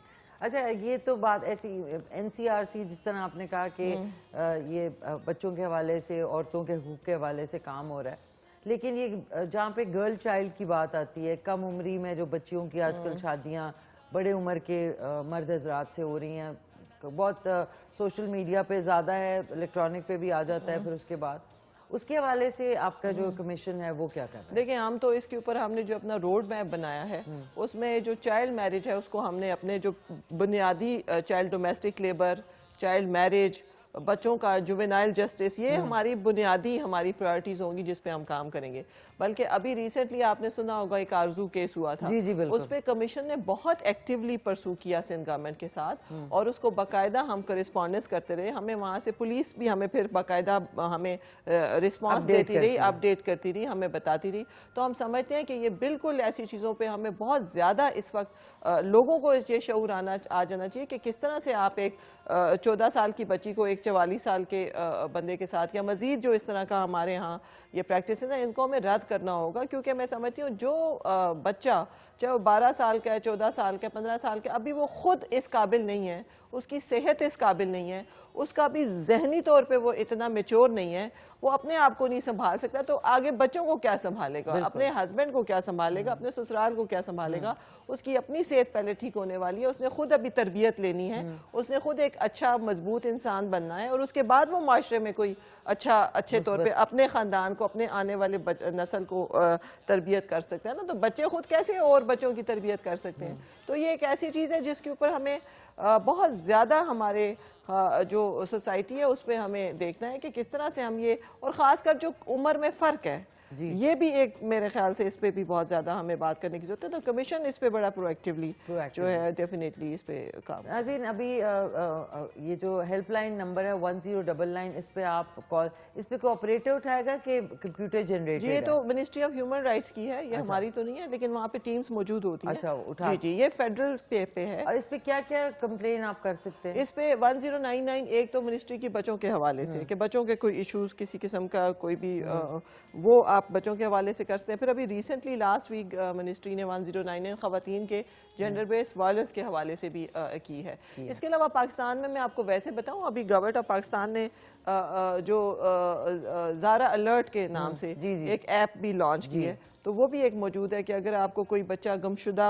है, लॉस्ट है, मिसिंग है, तो उसको भी आप वहाँ पे कंप्लेन कर सकते हैं। ज़ैनब अलर्ट तो नहीं? Zainab alert is a bill that has been passed, और उसी की तौर पे ज़ारा अलर्ट जो है वो एक ऐप बनाई गई है। ऐप को आप डाउनलोड करते हैं अपने मोबाइल पे। Zara alert, ZARRA, ZARRA, okay, ZARRA app के नाम से एक पूरी वो आप डाउनलोड कर लें, और उसके ऊपर सब डिटेल जी, उसके ऊपर फिर आप उसमें एंट्री कर सकते हैं, ये डाउनलोड करके, और फिर बच्चों का उसके अंदर फिर वो लिंक्ड है बाकायदा पुलिस के साथ। जी, तो इस तरह की अब गवर्नमेंट इस्तेलाहात कर रही है, और ताकि बच्चों के इश्यूज को जो है मजीद उसको फोकस किया जाए। अब इंशाल्लाह देखें, अब क्या कहते हैं कि पॉलिटिकल विल होनी चाहिए। अगर पॉलिटिकल विल है तो फिर डेफिनेटली काम हो जाते हैं, अगर पॉलिटिकल विल नहीं है तो काम नहीं हो जाते। तो अभी ये है कि जिस तरह से हमने रिसेंटली आप देखें कि ज़ारा अलर्ट है, फिर ज़ैनब अलर्ट बिल लाया गया है। अब हमारी कोशिश है कि इसको ज़्यादा से ज़्यादा अब आगे उस बिल की अब इम्प्लीमेंटेशन के ऊपर काम शुरू हो। अच्छा, इससे मुझे याद है अभी प्राइम मिनिस्टर इमरान खान साहब ने वो जो रेपिस्ट की सज़ा है वो भी केमिकल कैस्ट्रेशन वो पास हो गया है, मतलब तो अब जो भी ऐसा होगा उसको एक्चुअली ये सजा मिलेगी? अभी तो इस पे काम हो रहा है। अच्छा, देखें, अभी तो उन्होंने इसको इस तरह की चीजें प्रपोज की हैं, अब देखें आगे क्या होता है। अभी तो रिसेंटली ये लास्ट वीक ही उसमें उन्होंने ये डेफिनेटली इस पे बिल्कुल बिल्कुल। और इसमें दो तरह के व्यूज आ रहे हैं। कुछ लोगों के व्यूज ये हैं कि भाई अगर उसको आप कैस्ट्रेशन कर देंगे तो उसके बाद जो मुआशरे में आएगा तो क्या वो अच्छे काम करेगा या मजीद तबाही का बायस बनेगा। और कुछ लोगों का ख्याल बिल्कुल ऐसा है कि भाई ऐसे लोगों को ऐसी इबरतनाक सदा मिलनी चाहिए कि उसके बाद मुआशरे में ऐसा ना हो सके। असल में तो देखें, दुनिया के जो तरक्की याफ्ता ममालिक हैं, इवन अमेरिका में भी ये सज़ा मौजूद है, लेकिन वहाँ पे फिर ये है कि सज़ा से पहले माशरा तैयार है, उसको पता है कि ये सज़ा है। तो चूंकि पहले पता हो ये सज़ा है तो फिर लोग डरते हैं। तो मैं ये समझती हूँ कि ये इस तरह की जो चीज़ें उसमें बहुत ही साइमल्टेनियसली साथ साथ माशरे में एक डेटरेंस के तौर पे एक माशरे को ये बताना भी बहुत ज़रूरी है कि अगर इस तरह के बच्चों के अब्यूज़ और इस्तेहसाल किया जाएगा तो ऐसे लोग भी किसी भी किस्म की सज़ा से नहीं बच सकेंगे। और इसीलिए मैं समझती हूँ कि इसमें प्रिवेंशन पे पहले काम किया जाए डेफिनेटली, और ऑफ कोर्स उसको रीड्रेस करने पे या जो लोग इस तरह के अज़ाइम में मुलव्वस हैं उनके लिए सज़ाएं तो डेफिनेटली। अच्छा तहसीन साहब, ये बताइए ना, ये मुझे अभी तक इतने सारे केसेस हुए हैं, मोर देन 6000 चाइल्ड रेप और फिर मर्डर के केसेस हुए हैं, उसमें हमें जब सज़ा देनी होती है उसी हैवान को तो इतना सोच विचार क्यों हो रही होती है? आप जब तक एग्जाम्पल सेट नहीं करते तो माशरे में कैसे पता चलेगा कि जी इस जुर्म की ये सज़ा है? अच्छा, वो सोच विचार नहीं हो रही होती है, मैं भी सोचा करती थी। और फिर आप अगर आप किसी भी केस को उठा लें और फिर आप उसको देखें कि इसमें अंदर जिन लोगों का जो स्टेक होल्डर्स हैं, जो इनका किरदार है, वहाँ पे क्या हो रहा है। मिसाल के तौर पे आप देखें, जब भी कोई मसला होता है तो आप पुलिस स्टेशन जाते हैं, पुलिस स्टेशन पे फिर FIR होती है, FIR के बाद रिपोर्ट बनती है, फिर वो अदालत में परसू होता है। तो पहले तो आप देखें कि बेचारे बहुत ज़्यादातर आप ऐसे देखें कि अगर कोई बहुत ही गरीब, बहुत ही वल्नरेबल, बहुत ही बेचारे कहीं इस तरह के लोग हैं, वो उनके पास तो पहले इतनी सिक्कत ही नहीं होती, इतने उनके पास रिसोर्सेज ही नहीं होते कि वो पुलिस तक भी जा सके और फिर उनकी दाद रसी हो सके। दूसरी तरफ अगर आप देखें तो हमारे मुल्क में अभी भी पुलिस रिफॉर्म्स पे बहुत ज़्यादा काम करने की जरूरत है।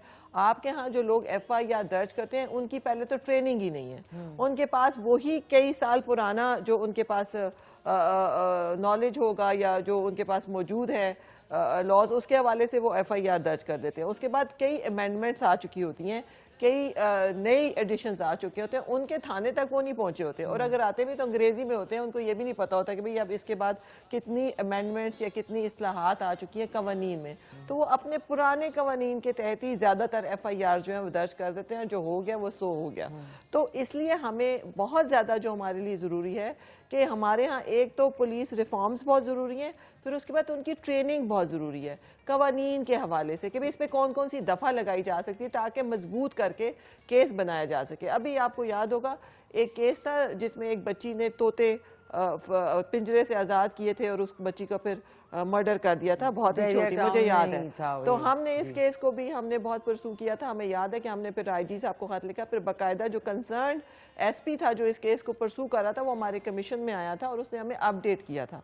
तो हमें उसने बताया कि फिर अल्टीमेटली उनको खुद पार्टी बनना पड़ा। तो उन्होंने जो दफात लगाई थी तो उसमें फिर हमारा जो एनालिसिस आया था कि इसमें ये 2-3 दफात और लग जाती तो ये केस और मजबूत हो जाता। तो उससे ये समझ आई कि हमारे यहाँ हमारे जो लॉ इन्फोर्समेंट एजेंसीज हैं उनकी ट्रेनिंग, उनकी कैपेसिटी बिल्डिंग बहुत एक नागजीर मेरे ख्याल से अच्छा उनको पता ही नहीं होता कि किस पे कौन सी दफा जाहिरी सी बात है जी। देखें, किसी भी इदारे को जितना ज़्यादा उनको टेक्निकली इक्विप किया जाएगा, उनकी ट्रेनिंग की जाएगी, उनको वो तमाम नॉलेज दिया जाएगा, तो उस हवाले से वो ज़्यादा मौसर तरीके से काम कर सकेंगे। तो ये काम हो भी रहा होता है, मुख्तलिफ सिविल सोसाइटीज़ कर भी रही होती हैं, लेकिन मुझे लगता है कि ये इस चीज़ को अब सिस्टम का हिस्सा बना देना चाहिए। अच्छा, ये तो आपने बताया ना, ये तो उनकी कोताही है। मेरा मकसद ये था जिस तरह बहुत सारे अभी जो बच्चों के रेप केसेस हुए थे उसमें जो मुजरिम है वो पकड़ा गया, पकड़ने के बाद फिर उसको सजा देने में इतना डिले क्यों? बिल्कुल, देखें सिस्टम है ना, सिस्टम में आप ये देखें पुलिस के लेवल पे छूट जाते हैं, फिर अदालत के लेवल पे छूट जाते हैं, केस इतना कमजोर होता है, उसमें इस तरह की वो दफात गलत हो जाती है। तो बहुत सारी ऐसी चीजें होती हैं जिसमें उनको ये रूम मिल जाता है। अच्छा, वो पकड़ा जाता है, सॉरी हमारा टाइम भी खत्म है, लेकिन पकड़ा जाता है उसके बाद उसकी बेल फौरन हो जाती है, वो आराम से छूट अब इस जाता पे है। देखिए काम होने की जरूरत है, इस पे हम सब बात कर एकदम रहे से हैं बेल जी। इतना घिनौना जुर्म के बाद एक आदमी 10 दिन बाद बाहर ये निकल एक आता ग्रे है। एरिया है जी पाकिस्तान में। इसमें मैंने अभी पैमरा के साथ भी जब हमारी बात हुई तो हम वो भी यही कह रहे थे, पैमरा के जो चेयरपर्सन है, हम भी, कि ये जो अब्यूजर्स है ना, अब इसका डेटाबेस होने की जरूरत है, क्योंकि अब्यूजर एक जगह से निकलता है फ्री होके कहीं और नौकरी पे चला जाता है, जी। किसी और जगह पे चला जाता है। जी। तो अब जैसे रिसेंटली हमारे प्राइम मिनिस्टर साहब ने अभी इसी हफ्ते, बल्कि ये 2-3 दिन पहले ही मैं सुन रही थी कि अब जो अब्यूजर्स होंगे उनका डेटाबेस नादरा मेंटेन करेगा। ये ज़रूरी है इस तरह की रिफॉर्म्स करना, क्योंकि हमें पता चले कि इनकी नकलो हरकत क्या है। किसी एक स्कूल से निकल के किसी दूसरे स्कूल में तो टीचर नहीं चलेंगे, किसी एक अदारे से निकल के किसी दूसरे अदारे में तो नहीं चलेंगे, किसी एक नौकरी से निकल के किसी दूसरी नौकरी के पे तो नहीं चलेंगे, क्योंकि ये इधर से तो छूट गए, अगलों को तो नहीं पता कि इसका माजी क्या है। तो इस तरह के जो अब्यूजर्स हैं उनका डेटाबेस होना बहुत ज़रूरत है। और ये पे भी इनके क्या ऐसे हालात थे जिसकी वजह से ये लोग, कौन कौन से लोग, क्या क्या अवामिल हैं जिसकी वजह से ये इस तरह के करते हैं, और इन लोगों की रिहेबिलिटेशन के लिए फिर आगे क्या हो सकता है। ज़ाहिर है उनको रिफॉर्म करना, रिहेबिलिटेट करना एक बेहतर अमल है, ताकि हम माशरे में इस लानत ही मैं कहूँगी इसको हम ख़त्म कर सकें। एब्सोल्युटली। बहुत बहुत शुक्रिया मिस अफशान तहसीन बाजवा साहबा, बहुत अच्छा लगा। इंशाल्लाह कोशिश होगी कि जो 16 डेज ऑफ एक्टिविज्म है उसमें आप दोबारा से आएँ और ज़्यादा जो हमारे व्यूअर्स हैं उनको और ज़्यादा इन्फॉर्मेशन दें। And congratulations once again, thank you, बहुत मुबारक हो। Thank you. अच्छे लोग जब आते हैं और किसी पोजीशन पे होते हैं तो आपको तसल्ली होती है कि now things are going to go Let's well. need prayers जी from all the All our society. praise and best wishes. Thank you so जी, much. thank बहुत you. बहुत शुक्रिया। Thank you. नाज़रीन अब एक क्विक सा ब्रेक है या हमने सॉन्ग दिखाना है? सॉन्ग। नाज़रीन आज का सॉन्ग है मुझसे पहली सी मोहब्बत मेरे महबूब नवाज मलिका तरन्नुम नूरजहान का, वो चल के देखते हैं। उसके बाद ब्रेक पे जाएंगे। ब्रेक के बाद हमारे साथ होंगे हर दिल अजीज डॉक्टर गफ़ार अली खानज़ादा।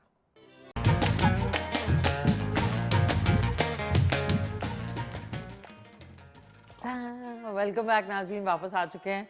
हमने बड़ी सीरियस टॉपिक के ऊपर बात की है, उसकी आपकी क्या राय है? आप ज़रूर जो हमारा K2 सार मिशी खान का पेज है उस पर ज्वाइन करें। और अब मेरे साथ मौजूद हैं आपको जिनका इंतज़ार रहता है हर हफ्ते, हमारे हर दिल अजीज़ डॉक्टर गफ़ार अली खानज़ादा। अस्सलाम वालेकुम डॉक्टर। वालेकुम अस्सलाम, कैसी हैं? माशाल्लाह ठीक ठाक माशाल्लाह। माशाल्लाह। आज क्या पक रहा है? आज तो जबरदस्त खुशबू डॉक्टर आ आज रही ना है। मैं भूल गई, इससे पहले जो हमारी गेस्ट थे हम इतने को महव हो गए थे चाइल्ड उर्स पे। आज करेले कीमा बन रहा है और रसूल बख्श साहब ने क्वेटा से फरमाइश की थी, उनकी फरमाइश पे बन रहा है।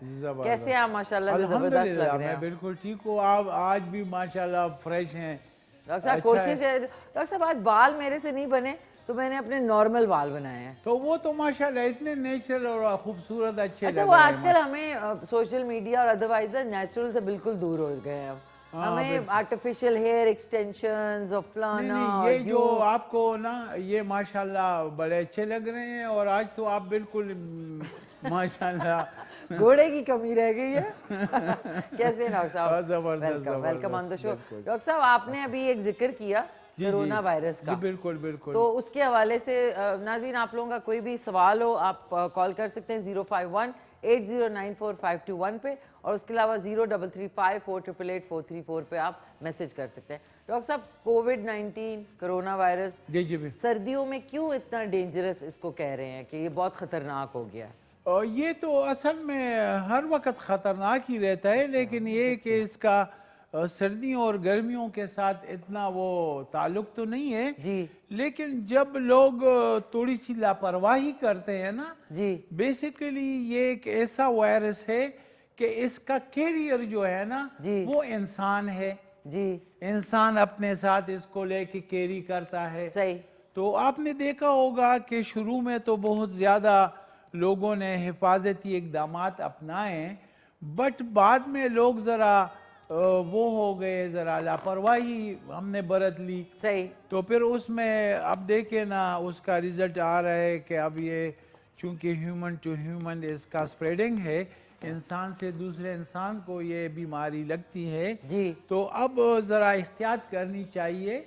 और कम से कम अगर हम थोड़ा सा अपने आप को ज़रा मास्क का इस्तेमाल करें, सैनिटाइज़र का, और साथ में ज़रा सोशल कांटेक्ट हम कम रखें जी तो इससे हम बच सकते हैं। लेकिन ये है कि अगर इस तरह हालात रहे और लोग इसी तरह लापरवाही करते रहें तो यकीनन फिर हमारे हॉस्पिटल्स में जगह कम पड़ जाएगी और ये चीज़ जो है ना बहुत जल्दी स्प्रेड करेगी। तो इसलिए अभी से एहतियात करना लाजिमी है और ये है कि हमें जो हिफाजती इक़दामात है उसको फॉलो करना चाहिए, क्योंकि मिशी खान अब इसके लिए वैक्सीन भी तो नहीं है ना। और वो अमेरिका में निकली है लेकिन वो पहले खुद यूज करेंगे ना, हमें हाँ थोड़ी वो तो देंगे। पहले। और दूसरी बात ये है कि मैंने कुछ मेडिसिन भी बताए थे लोगों ने, वो भी मसलन जो लोग वो यूज़ कर रहे हैं वो अभी तक बचे हुए हैं।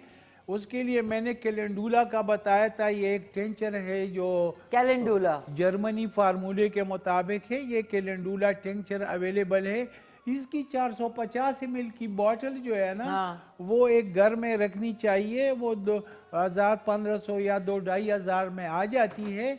लेकिन रात को अगर हम सोते वक्त उसके गरारे कर लें जी और पानी में, गर्म पानी में डाल के गरारे करें, और उससे हमारा जो, चूंकि ये वायरस जो है ना आपके थ्रोट को अटैक करता है, आपके अपर रेस्पिरेटरी ट्रैक्ट को, और ये जो हमारा ऊपर वाला सांस की नालियों का हिस्सा है, गला है, थ्रोट है, टॉन्सिल्स हैं, तो उस पे अटैक करता है। तो जब हम इस दवाई से कैलेंडुला से गरारे करते हैं, गार्गल करते हैं पानी में डाल के, तो ये है कि उसमें वो फ्लूरा जो है हमारे जो थ्रोट का, गले का, टॉन्सिल्स का और जो अपर रेस्पिरेट जो ऊपर वाला सांस की नालियों का हिस्सा है, उसमें फिर ये वायरस पेनिट्रेशन इसकी कम हो जाएगी।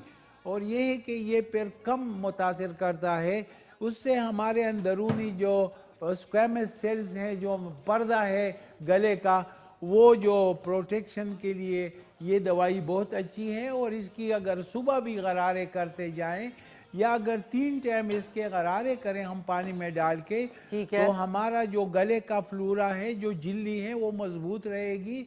और उसमें फिर तकरीबन 50-60% जो है ना वायरस की इन्फेक्शन या उसमें पेनिट्रेशन कम हो जाएगी।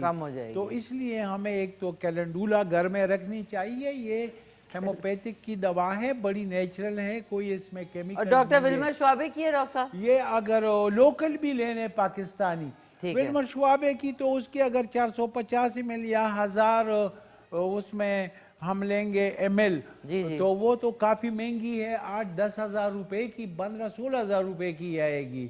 लेकिन लोकल भी ये दवा अवेलेबल है किसी भी हेमोपैथिक स्टोर से, कोई अच्छी कंपनी की अगर हम ये ले लें तो ये दवा अवेलेबल है 450 ml में 1500-1600 या 2000 में एक बाटल आ जाएगी।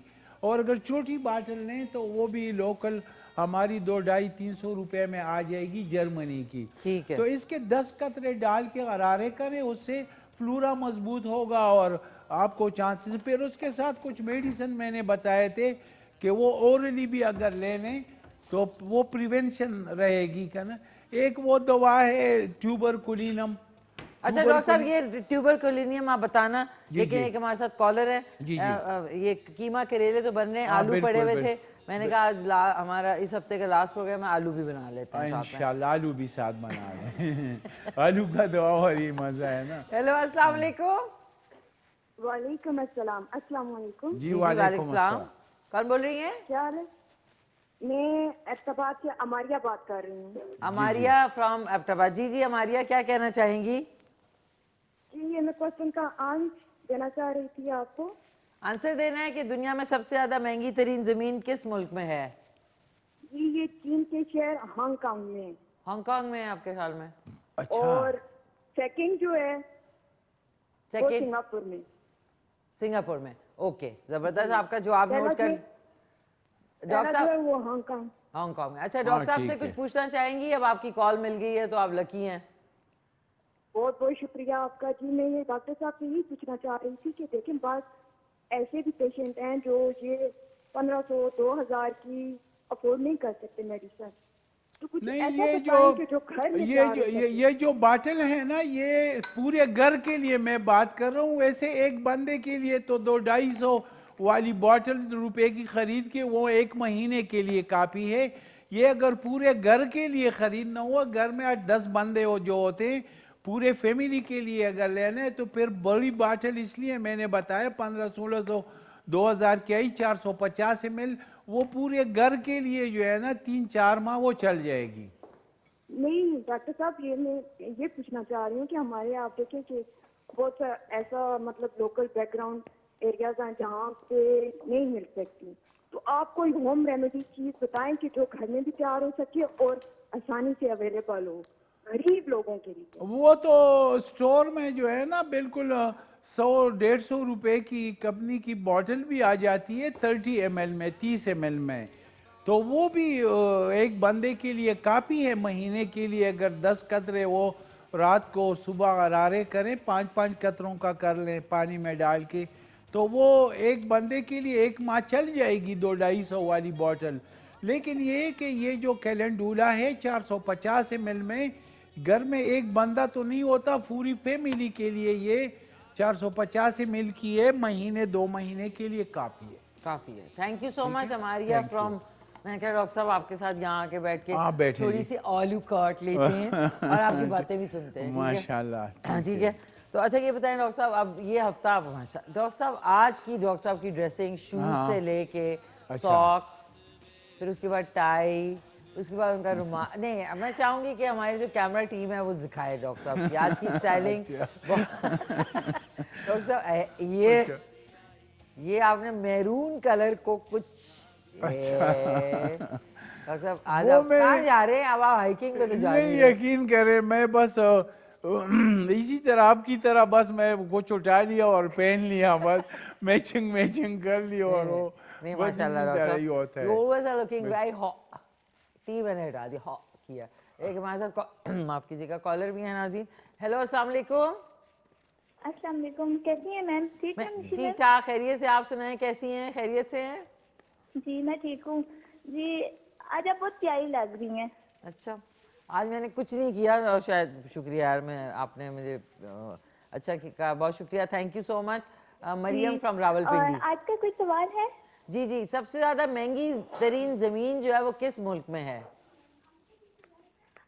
मेरे ख्याल से तो दुबई या अमेरिका। दुबई या अमेरिका में, ठीक है। अच्छा आप मरियम, आपकी कॉल मिल गई है डॉक्टर साहब से, कोई सवाल? आज मेरी कजिन की सालगिरह भी है, तो आप विश कर देंगे उसे? नादिया नाम है उसका। नादिया की सालगिरह? कौन है नादिया? मरियम, नादिया कौन है? हाय हाय डॉक्टर साहब, आपने मेरे साथ ही करना है, ठहरे। हाँ ठीक है। हैप्पी बर्थडे गानी है। अच्छा, और नादिया को हैप्पी बर्थडे। ओके ठीक है।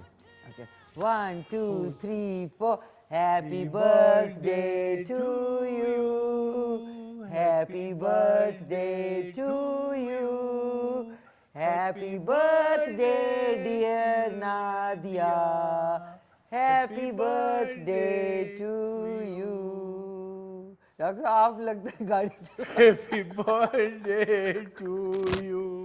Nadia happy birthday to you, have a great one. Doctor साहब माशाल्लाह से आज आप बड़े चेक रहे हैं, फ्रेश लग रहे हैं। ये बताएं, हाइकिंग पे गए थे आप? जी जी जी बिल्कुल बिल्कुल। वो नहीं आप मिस करते? नहीं, बड़ा मजा आता है ना उसमें। एक नेचर जो है ना, जब आप सुबह नमाज पढ़ के एक्सरसाइज करते हैं ना, वो मिशी खान आपके पूरे दिन के लिए वाइटल होता है। हाँ। आप पूरा दिन जो है ना, आपके दिमाग के न्यूरो ट्रांसमीटर्स, आसाबी मादे, आपका सर्कुलेटरी सिस्टम, तो देखो ना हम दिन में कितनी बदपरहेजियां करते हैं ना, तो ये है कि फिर वो आपकी बॉडी जो है ना सह लेती है। अगर कुछ एक्स्ट्रा जिस्म में जा रहा है ना फैटी मैटर, तो वो आपका जिस्म जो है ना सह लेता है। तो सुबह फजर की नमाज पढ़ के ना इंसान जो है ना बड़ा वाइटल हो जाता है। और दूसरी बात यह है कि फिर जब आप एक्सरसाइज 1 घंटा आधा घंटा करते हैं 2 घंटे, तो फिर उसमें आपकी सारा दिन आपका जो है ना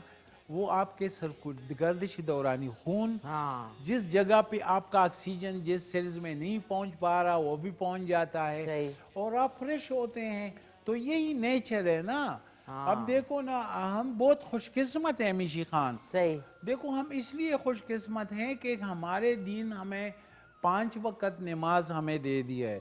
तो हम 5 वक्त जो है ना वज़ू करके नमाज पढ़ते हैं, तो ये हमारी जिस्म भी और जिस्मानी तौर पर भी हम वाइटल रहते हैं और इम्यूनिटी ठीक रहती है, और हमारा जो रूहानी निज़ाम है, वो ठीक रहता है। जो हमारा स्पिरिचुअल बॉडी है, वो भी हैप्पी रहता है और ठीक रहता है, क्योंकि हमारी जो गोश्त पोश का ढांचा होता है ना, वो वही जो रूहानी ढांचा है, जो रूहानी सेहत है, या जो रूहानी वो है, वो उसको कंट्रोल करती है। अगर हमारा रूहानी सेहत ठीक है और हम खुश हैं और रूहानी तौर पर हम मुतमईन हैं, तो हमारा जिस्म भी ठीक रहेगा। बिल्कुल सही कह रहे हैं तो डॉक्टर साहब, ये ये बड़ी आपने बात है जी। पते की बात की। देखिए आप दुनिया और दीन को साथ लेके चलते हैं बिल्कुल। माशाल्लाह से, इसीलिए इतनी बरकत है। अब बिल्कुल और बहुत आपकी बरकत नॉलेज होती जो है है ना डॉक्टर साहब दीन के हवाले से, वो भी ट्रेमेंडसली अब अमेजिंग है। देखो ना मिशी खान, मैं आपको एक बात बताता हूँ ना, वो आप हैरान रह जाएंगी। जी। देखो अल्लाह ताला कुरान में फरमा रहे हैं ना, वनफ़ख़्तु फ़ीहि मिन रूही, कि मैंने इंसान में, अल्लाह ताला फरमाता है कि मैंने इंसान में अपने ज़ात से रूह जो है ना फूंकी है। अब देखो फरिश्तों की जो जान है वो नूर से है, सही, वो नूर से नूर है। से। अब जिन्नात जो है ना वो आग से बने हुए हैं, सही, ठीक है, बिल्कुल। ये गैर मरई मखलूक है। लेकिन इंसान का मामला अल्लाह ने अपने साथ ही रखा है। इसलिए जब फरिश्तों ने फरमाया अल्लाह ताला से, कि जब अल्लाह ने फरमाया कि सिजदा करो ना इस मिट्टी के इंसान को, तो फरिश्तों ने फरमाया अतजअलु फीहा मन युफसिदु फीहा व यस्फिकु दिमा, आया हम उस मिट्टी के स्टेचू को सिजदा करें, ये इंसान को सिजदा करें जो ज़मीन में फसादात और खून बहाएगा और ये करेगा वो करेगा। अल्लाह ताला ने फरमा दिया फरिश्तों को कि नहीं, आप लोग इस इंसान के बारे में बहुत कम जानते हैं। ये इंसान जो है ना, ये मैं एक ऐसा तख्लीक कर रहा हूँ जिसकी जो है ना डायरेक्ट जो है ना बाइंडिंग जो है ना वो अल्लाह से होगी। यानी अल्लाह के उसमें वायर में जो है ना, जिस तरह नफ़ख़्तु फ़ीहि मिन रूही, तो अल्लाह ने अपनी ज़ात से उसमें जो है ना रूह डाल दी, जिंदगी डाल दी। अब देखो ना, अब फरिश्ते जो है ना वो क्रिएटिव नहीं है, वो सिर्फ हुक्म के ताबे हैं। अब जो जिन्नात हैं वो भी क्रिएटिव नहीं है, वो भी हुक्म के। अगर इंसान जिन्नात को ताबे कर ले कुछ वज़ाइफ वगैरह से, तो वो इंसान की हुक्म को मानेंगे, उसी तरह चलेंगे। जिस तरह सुलेमान अलैहिस्सलाम के अल्लाह ताला ने जिन्नात को ताबे किया था, तो सुलेमान अलैहिस्सलाम जो हुक्म देगा। लेकिन इंसान जो है ना, अब वो जिन्नात तख्लीक नहीं कर सकते, वो हवाई जहाज़ नहीं बना सकते, वो ज़मीन में कुआं नहीं खोद सकते, वो ज़मीन से तेल नहीं निकाल सकते, वो दुनियाई सोर्सेज जो है ना वो नहीं यूटिलाइज कर कंप्यूटर नहीं बना सकते। लेकिन इंसान जो है ना, चूंकि इंसान जिस तरह अल्लाह ताला ने ये कायनात तख्लीक की है, इंसान चूंकि ये तख्लीक करता है, ये इसलिए तख्लीक करता है कि इसमें जो रूह है वो अल्लाह ताला की ज़ात से, वो नफ़ख़्तु फ़ीहि मिन रूही, इसको ख़ास तौर पर अल्लाह ताला ने अपने किरणें इसमें जो है ना डाल दी। तो इसलिए इसमें तख्लीक का मादा है। अब देखो ना, इसने बड़े बड़े टन जो है ये लोहा हवा में उड़ा दिया, ठीक है ना। इसने जो है ना चांद पे ये चला गया बगैर पर के और बगैर उसके ना। तो ये तख्लीक जो है ना इसकी आदत है, और तख्लीक जो है ना इसका नेचर है। फिर अल्लाह ने चूंकि फरमाया कि मैंने तो इसको तख्लीक के लिए जो है ना ये कायनात को मुसख्खर करेगा, तख्लीक करेगा, तो फिर अल्लाह ताला ने इसको आज़ादी भी दे दी, खुली छूट दे दी। मसलन मिशी खान, एक बंदे की आप फितरत मालूम करना चाहते हैं तो उसको आप आज़ादी देंगे, उसको आप फ्रीडम देंगे, फ्री हैंड देंगे, तब आपको पता चलेगा कि ये इंसान बेड फितरत पे है या कि गुड फितरत पे है। तो इसलिए अल्लाह ताला ने फिर इसके साथ ये भी मामला किया कि इसको आज़ादी दे दी, आज़ादी दे दी कि ये जो है ना अगर ये बुरा काम करेगा तो जहन्नम जाएगा, दुनिया भी इसकी अच्छी नहीं होगी। अगर ये अपने अल्लाह के साथ इन टच रहेगा और ज़मीन में ये खैर फैलाएगा, और खैरुन्नास मन यनफ़उन्नास, कायनात के लिए ये बेहतर साबित होगा, तो एक तो मौत के बाद ये जन्नत में जाएगा, और दूसरी बात ये कि दुनिया भी इसकी जो है ना अल्लाह के साथ इन टच रहेगा, तो ये रूहानी जिस्मानी तौर पर ये खुश रहेगा। ला खौफुन अलैहिम वला हुम यहज़नून, यानी इसको न कोई डर होगा, दुनिया में भी ये इसकी ज़िंदगी खुशहाल और इज़्ज़त की होगी। लेकिन ये अगर ज़मीन में फसाद फैलाएगा, ये स्मगलिंग करेगा, ये चर्स भेजेगा, ये हीरोइन भेजेगा, ये कोकेन भेजेगा, ये लोगों की सेहत को तबाह करेगा, ये सिगरेट की फैक्ट्री बनाएगा और लोगों को कैंसर जो है ना भेजेगा, तो इसकी ज़िंदगी आखिरत में भी जहन्नम होगी और यहाँ भी जो है ना। लेकिन जब ये ज़मीन पे खैर फैलाएगा और मखलूक के लिए और कायनात के लिए ये खैर साबित होगा, तो आखिरत में भी इसकी ज़िंदगी ठीक होगी और दुनिया में भी अल्लाह ताला इसको इज्जत से रखेगा। तो ये जो है ना, ये अल्लाह ताला ने इसलिए अल्लाह ने इसको फिर आज़ादी दे दी ना कि आप बिल्कुल, आपको चाहे दुनिया में गुनाह करो या सवाब करो, तो आपके साथ उसके मुताबिक। तो फिर जो फितरत पे नेक लोग होते हैं ना, वो फिर अल्लाह ताला की हुक्म पे चलते हैं, और जो बदकिस्मत होते हैं फिर इसी तरह जो है ना ठोकरें खाते हैं, तो इसी तरह ठोकरें खाते हैं। तो ये डॉक्टर साहब एक कॉलर भी है, और नाज़रीन ये आलू और मैंने टमाटर, डॉक्टर साहब प्याज खत्म हो गया, प्याज खत्म है, मतलब हमारे पास खत्म हो गया। हाँ ठीक है, हमारे पास नहीं है। अच्छा, तो मैंने क्या किया, आलू और टमाटर मिक्स किए हैं, इसको हम डालेंगे तेल के अंदर, मसाले डालेंगे, हरी मिर्च, ये वो बन गया, बस ये पक जाएगा और फिर हम इसको एंजॉय करेंगे। डॉक्टर साहब एक कॉलर आपके लिए। जी जी, हेलो, अस्सलाम वालेकुम। वालेकुम सलाम, कैसी हैं मिस्टर खान? ठीक ठाक। कौन बोलिए? शहनाज फ्रॉम कराची। आपकी फेवरेट। जी जी जी, कैसी हैं शहनाज जी? ठीक ठाक हैं? ठीक हूँ, बिल्कुल अच्छी हूँ, आप कैसी हैं? शुक्र अल्हम्दुलिल्लाह। डॉक्टर साहब से बात करेंगी, ये बात कर जी लें? जी, डॉक्टर साहब से बात करूंगी, बहुत देर से मिला रही थी। जी जी, अस्सलाम वालेकुम। वालेकुम अस्सलाम। जी डॉक्टर साहब, कैसे हैं आप? जी, आप कैसी हैं? अल्हम्दुलिल्लाह। शुक्र है, मैं भी ठीक हूँ। जी और जी, मुझे एक सवाल पूछना था आपसे। जी जी। वो मेरी भतीजी है, उसके मैदे में बहुत तकलीफ होती है। मैदे में? मैदे में मैदा सूज जाता है, चावल वो नहीं खा पाती, मैदे का मुंह सूज जाता है। अच्छा, और उसकी एज कितनी है? उसकी एज है 28-29 साल। अच्छा, मैं अच्छी सी दवा बता देता हूँ, वो उसको ले खरीद के उसको शुरू करवाइएगा, इंशाल्लाह ठीक हो जाएगी। शादीशुदा है वो, गैर शादीशुदा है। गैर शादीशुदा है डॉक्टर साहब? गैर शादीशुदा है। इस दवा का नाम है कार्बोवेज। कार्बोवेज दवा है मिशी खान। अच्छा शहनाज जी, कार्बो वेजी टेबलेट्स का ना, ये दवा जो है कार्बो वेजिटेबल्स, ये 5-5 कतरे सुबह दोपहर शाम खाने से पहले ले लें, इंशाल्लाह इनके मैदे में जो भी तकलीफ होगी ठीक हो जाएगी। लेकिन फर्दर इलाज के लिए फिर हमारे व्हाट्सएप नंबर पे एक खाना खाने के दौरान सूज जाता है पेट। बिल्कुल, जब दवा पहले खाने से पहले लेगी ना, फिर उसको जो है ना ये सूजन खत्म हो जाएगी। उनको वजनी हो जाती है, जगह मैदे की जगह वजनी होती है। बिल्कुल, ये जबरदस्त दवा है मैदे के लिए, कार्बोवेज। अच्छा, और आंवले का मुरब्बा खा सकती हैं वो? हाँ बिल्कुल बिल्कुल, क्यों नहीं। किसका मुरब्बा? आमले का। आमले का बिल्कुल, वो तो बिल्कुल सेब का मुरब्बा आमले का बहुत अच्छा है। ये है कि ये वो थोड़ा बहुत जो है ना खाने के बाद लेने, ठीक है? ठीक है, thank you so much Shahnaz ji. Doctor साहब, ये मुरब्बे हम लोग ना मुरब्बे खाने से पहले लेते हैं।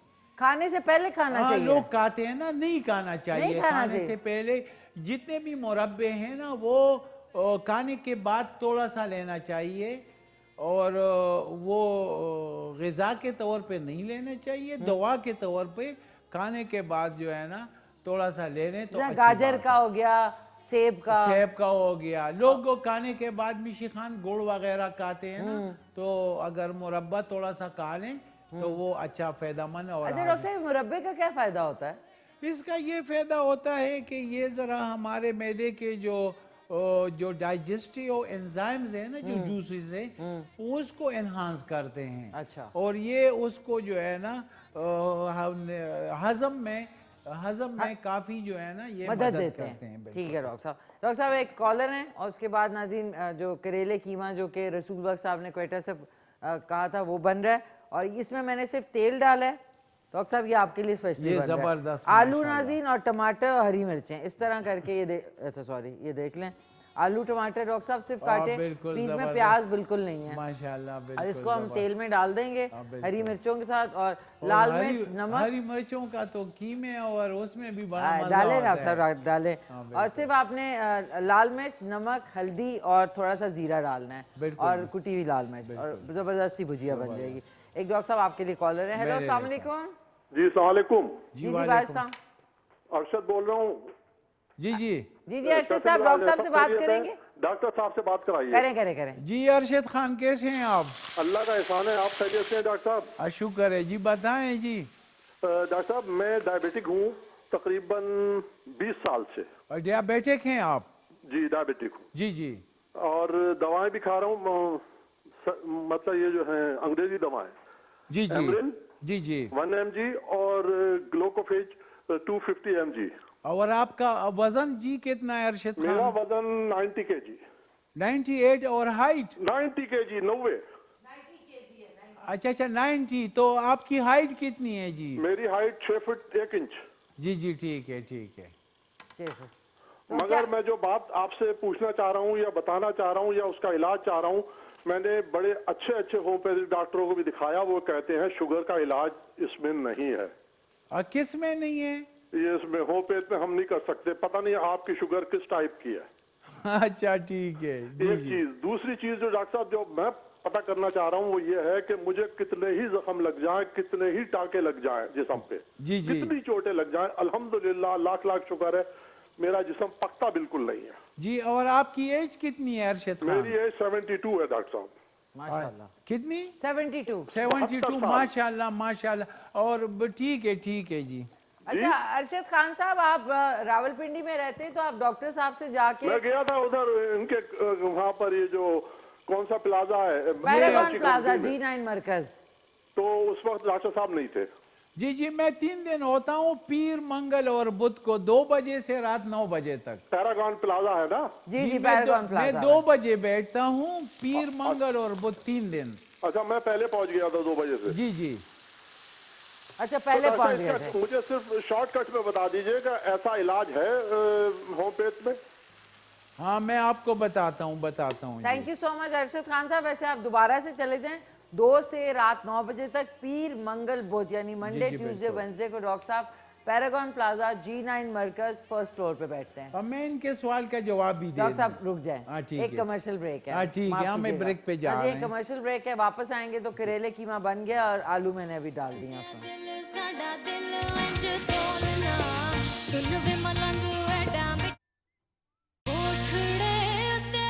जी नाज़रीन वेलकम बैक। और डॉक्टर साहब इस वक्त हमारे साथ मौजूद हैं, डॉक्टर गफ्फार अली खानज़ादा।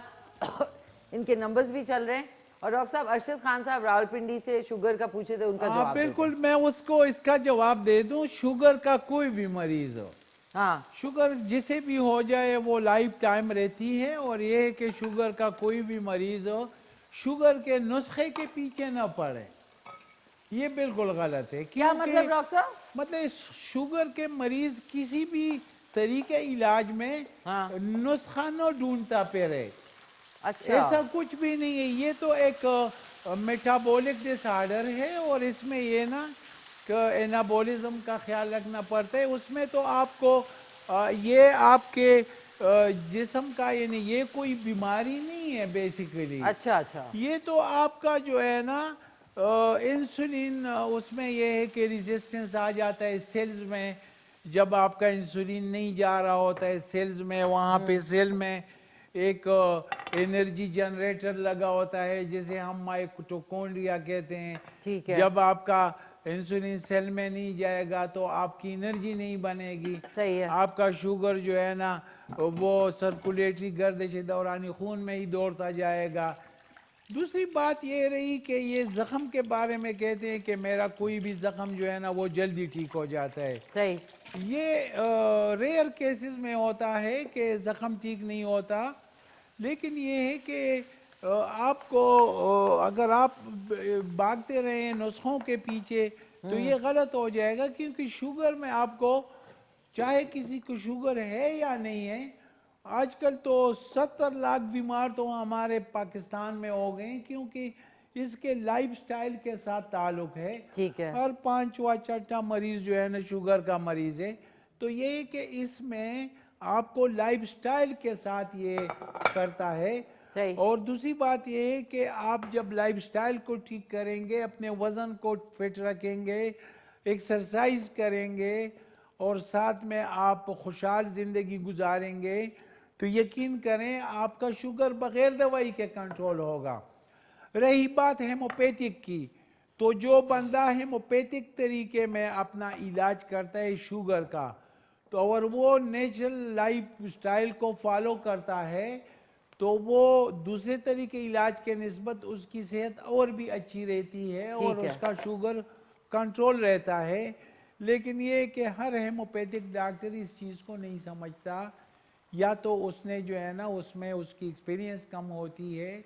इसमें ये होता है कि आप चाहे अंग्रेज़ी दवाई खाएं चाहे हेमोपैथिक दवाई खाएं, अगर आप परहेज़ नहीं करते और आप लाइफस्टाइल को नेचुरल नहीं रखते तो आप ना अंग्रेज़ी दवा से ठीक होंगे ना हेमोपैथिक दवा से ठीक होंगे। ठीक है ना? सही डॉक्टर साहब। आपको अपने सेहत का खुद ख्याल रखना चाहिए। आप एक्सरसाइज करें रेगुलर और मीठा शीठा कम खाएं, अपने आप को खुश रखें और लाइफस्टाइल को ठीक रखें, तो इंशाल्लाह आप मामूली दवा के साथ, चाहे वो हेमोपैथिक हो चाहे एलोपैथिक हो, आप बिल्कुल ठीक होंगे। दूसरी बात यह है कि आप हमारे क्लिनिक विजिट भी कर सकते हैं। ये जरूर है डॉक्टर साहब। दोबारा बता दूं, मंडे ट्यूसडे वेंसडे को डॉक्टर साहब 2 बजे से रात 9 बजे तक बैठते हैं। बिल्कुल।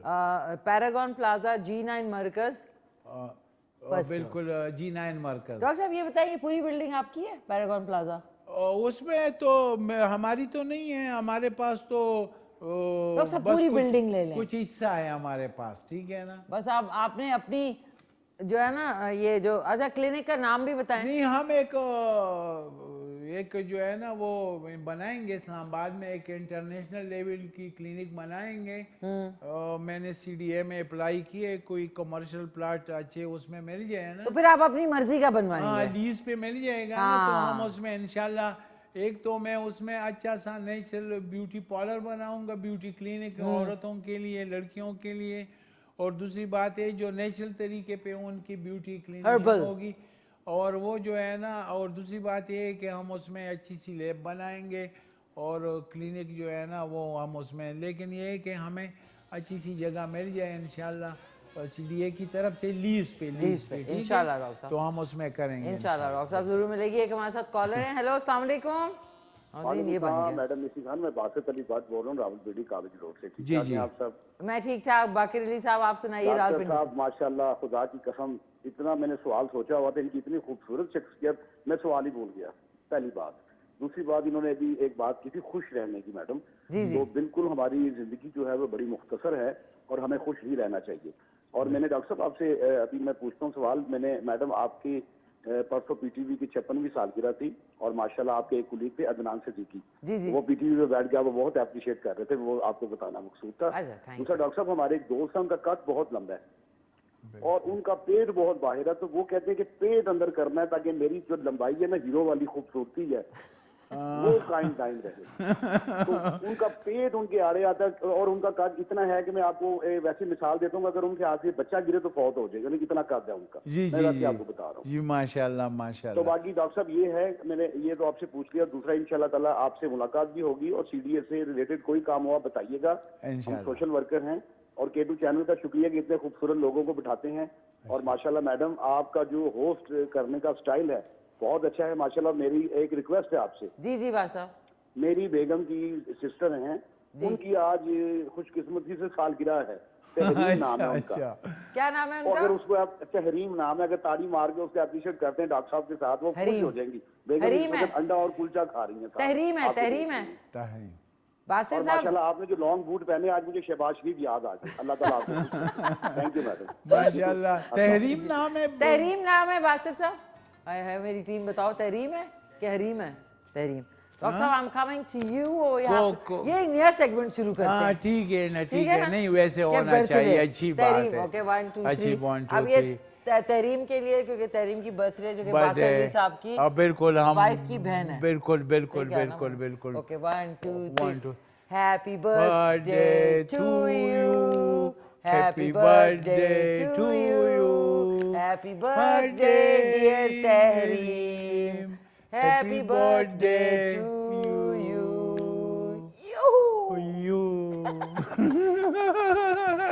ठीक है, थैंक यू। गिव मी 5 वाला दे ये। थैंक यू 5 हो गया। Tahreem have a great birthday, आपको सालगिरह मुबारक हो। डॉक्टर साहब ये कह रहे थे कि उनका कद बहुत लंबा है, उनका कद बहुत पेट, उसके लिए मैं अच्छी सी दवा बता देता हूँ, बिल्कुल फिक्र न करें। एक तो जिनका कद बहुत लंबा है और पेट जो पेट उनका बाहर निकला हुआ है और या पेट जो है ना उनका, तो ये है कि उनके लिए एक दवा है जिसको हम कहते हैं कलकेरिया कार्ब। CALCARB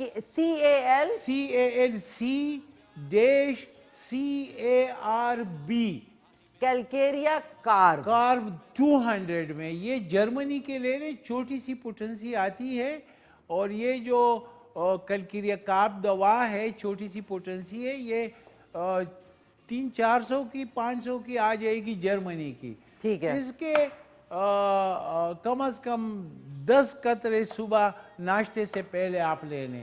जिनका कद बड़ा हो और पेट जो है ना वो अंदर नहीं हो रहा, और ये तकरीबन 2-2.5 माह इस्तेमाल करने से पेट में ये हालत ठीक हो जाएगी। लेकिन ये है कि आपकी पेट जो है ना बाहर नहीं निकलेगी। और ये है कि आप लोगों जिनके पेट बड़े हुए हैं और कद हाइट ज़्यादा है, उनको खाने के बाद पानी नहीं पीना चाहिए। ठीक है। और थोड़ा एक्सरसाइज करना चाहिए। और पेट के जो मखसूस एक्सरसाइजेज है ना वो तो सबको पता है ना मिशी खान, वो पेट के मखसूस एक्सरसाइजेज जो है ना वो आप करें और साथ में ये दवा करें। इंशाल्लाह 2 माह में बिल्कुल जो है ना पेट ठीक हो जाएगा। बिल्कुल। थैंक यू डॉक्टर साहब। ये आपने जो बात की ना खाने के बाद पानी नहीं पीना चाहिए, जी बिल्कुल। तो मेरे कॉलीग जो रूसा मेरे हीरो थे, जो अभी वो कह रहे थे कल 56th एनिवर्सरी थी पाकिस्तान टेलीविजन की, तो वो जिक्र कर रहे थे अदनान सिद्दीकी जी। उनका मेरा जब हमने शुरू भी किया था तो ये बात दिमाग में थी, और इस्लाम में भी है कि खाने के फौरन बाद या साथ में पानी नहीं पियो, उससे पेट फूल जाता है। आधे घंटे बाद पीना चाहिए। पता है क्यों फूल जाता है? उसमें ये होता है मिशी खान के जब हम हमारे जो डाइजेस्टिव एंजाइम्स हैं ना, या जो त्रुषे हैं हमारे मैदे में जो खुराक को डाइजेस्ट करते हैं, तो वो जो है ना हमारे जो अंदर मैदे में जो जूसेस वगैरह बन रहे थे जो खुराक के हज़म करने के लिए है, उसमें सफरा भी है, उसमें जो है ना पेनक्रियाटिक जूसेस भी हैं। ठीक है, तो ये जो है ये इसमें हाइड्रोक्लोरिक एसिड भी है, कुछ तेज़ाबी मादे भी हैं। तो उसमें ये है कि वो जब हम खाने के बाद पानी पीते हैं ना, तो वो मिशी खान डाइल्यूट हो जाते हैं। बिल्कुल। जब वो डाइल्यूट हो जाते हैं यानी वो पतले हो जाते हैं।